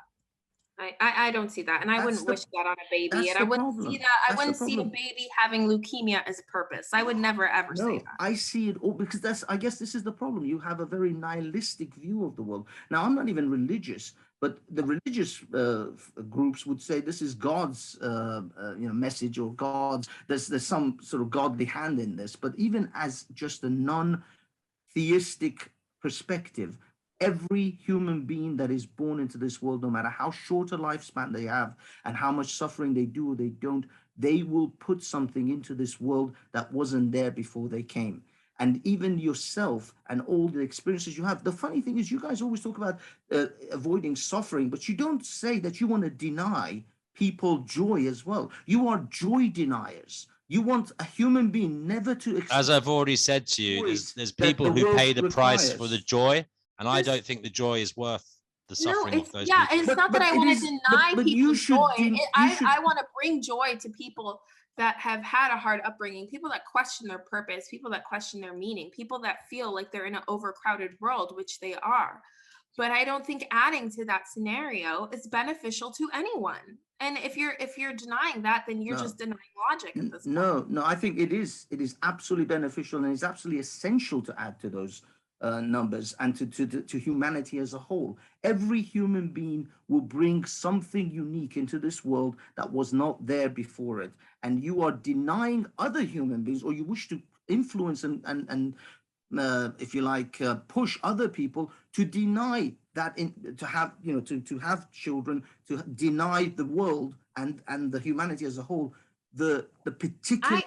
You want to throw more babies into a meat grinder because you think they're valuable. That's what I mean. That's how you see the world. Here's the thing: I would never deny to someone. I would never say you can't have a child. I would say think about it. Just critically. But that's this whole group. This is what this little meetup is all about. Because we think of how much they shouldn't have children, and that someone will bring something new. I mean, yeah, they bring something new. I mean, how many Marie Curies or Theodore Roosevelt? Every human being. They're very slim numbers. Yes, but what if you bring Jeffrey Dahmer or a Ted Bundy? Every human being is going to bring something unique into this world, whether you think and every human being is going to bring piles of excrement into this world. You have left piles of excrement all over the world. We are excrement. You have been part of the exploitation. You, my friend, Mr. Banksy, have been part of the exploitation. Listen, the truth is, thousands and thousands of people all over the world just to feed you and to clothe you.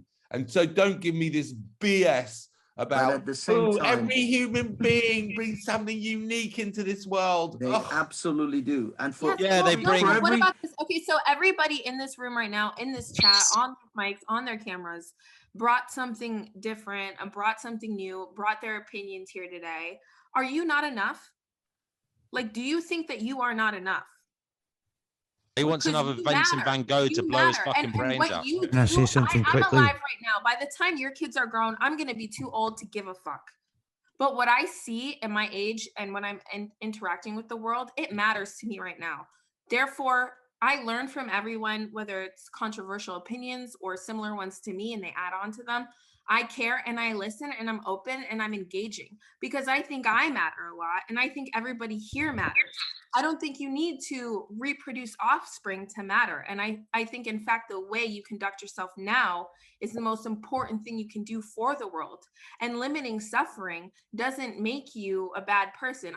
Some people say I'm selfish as a woman for not wanting to have kids because I'm not fulfilling my role. And some people will say, it's like me, it's selfish to have kids to endure countless suffering in an overpopulated world with over half of the problems not being worked on. And if both are selfish, one still has a higher morality, and it's the one that chooses not to create more suffering. But I mean, Jessica, to be fair, I mean, your opinion is based on your experience. I mean, if you'd had a so is yours. Everyone's is. Exactly. Absolutely. But if you'd had a completely different experience, an experience of childhood. Yeah, but she didn't. She didn't. An experience of childhood. She exists. She exists. She is an example of what can happen in this world. Do not. The point is that if she had the point is she's now trying to encourage others to deny another human being. If your auntie had nuts, she'd be your uncle. I mean, it didn't happen, bro. No. The fact is that she is trying to now. But I do exist and I do matter. And my children who would have a completely new perspective and a completely different. Yeah, but the point is there are millions, if not billions, of people like her in the world who suffer terribly. No, the fact is that say that I had a bad experience and that I don't want to. But maybe it's maybe decision. sorry, But to tell others that you shouldn't reproduce is now impositioning and denying another life, another human. Why would you want me to? there are no lives the there. There are no Let's just lives say- there, wait, brother. I There's wanna- no one wait, to I be need a denied. minute. Just There's no one what if to he be was a denied. There's no, in misogynist case you didn't or- realize, there's nobody to be denied. If you haven't had a child, there's no one to be denied. Even if he was a You misogynist, are, because you're or telling not, people and, like, not my to have job is children. in the kitchen and having kids. Like the whole point is like I'm not even against children that exist.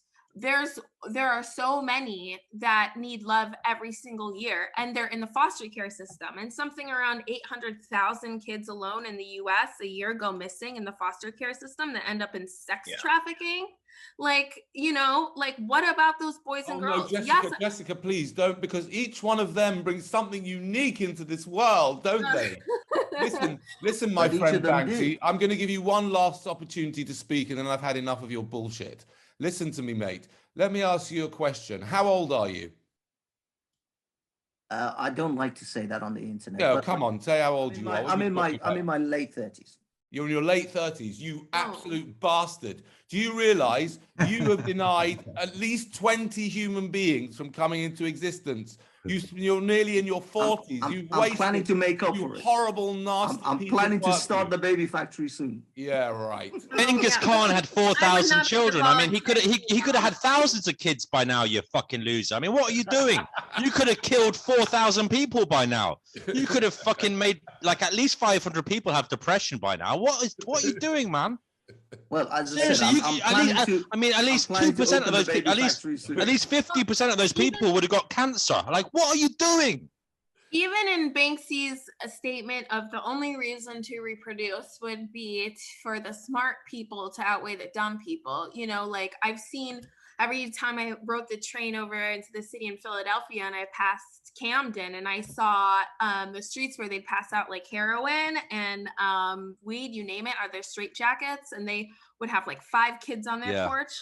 Yeah, that's terrible. So, I mean, if the world's going to be overrun by idiots, but you said that intelligence isn't ascribed to a certain race or gender, why can't you be intelligent and adopt someone who's already been given the sentence of life, nurture them with intelligence and give them a head start? You know, everyone wants to shit on Elon Musk because he had a dad to give him the profits that he had to have the billions of dollars he has today. No, the truth is, hold on a second. Let's be honest about Elon Musk. His father, they owned a mine in South Africa. Did you know that? And they benefited from apartheid. Their family benefited from apartheid. I heard that recently. Things are not always as clear cut as they seem. I don't even think he's that smart, to be honest with you. I think. Oh, he's gone. I think he's quite he uses people. He's a very good Machiavellian kind of guy. He doesn't invent this shit.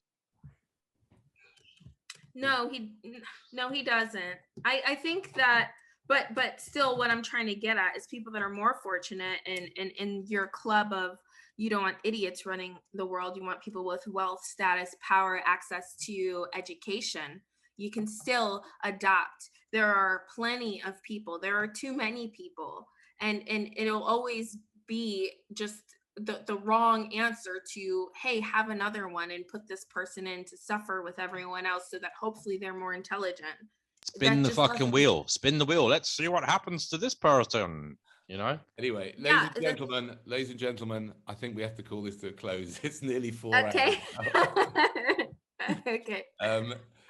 Thank you very much, everybody, for joining in. I've enjoyed it very much, and very good trolling from Banksy there. I was not trolling, not most of it. Really? I will tell you this.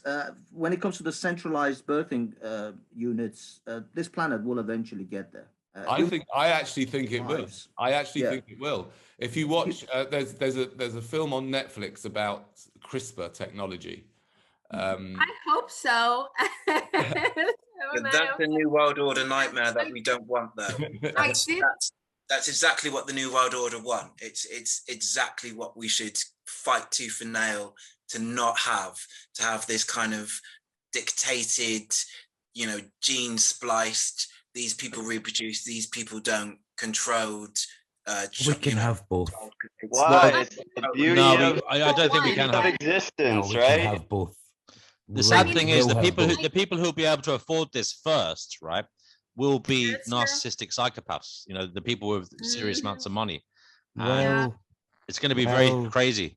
That's the way that it is at the moment. But isn't it? I It's do just the way think it that is. it's necessary. I mean, for me in the United States, you know, I'm worried as a woman with the whole overturning. If Roe v. Wade, I don't know if you guys know what that is. If it gets banned, when 21 states are gonna ban abortion, and I had one when I was 18, and it saved my life, and I'm really grateful for it, and I don't regret it.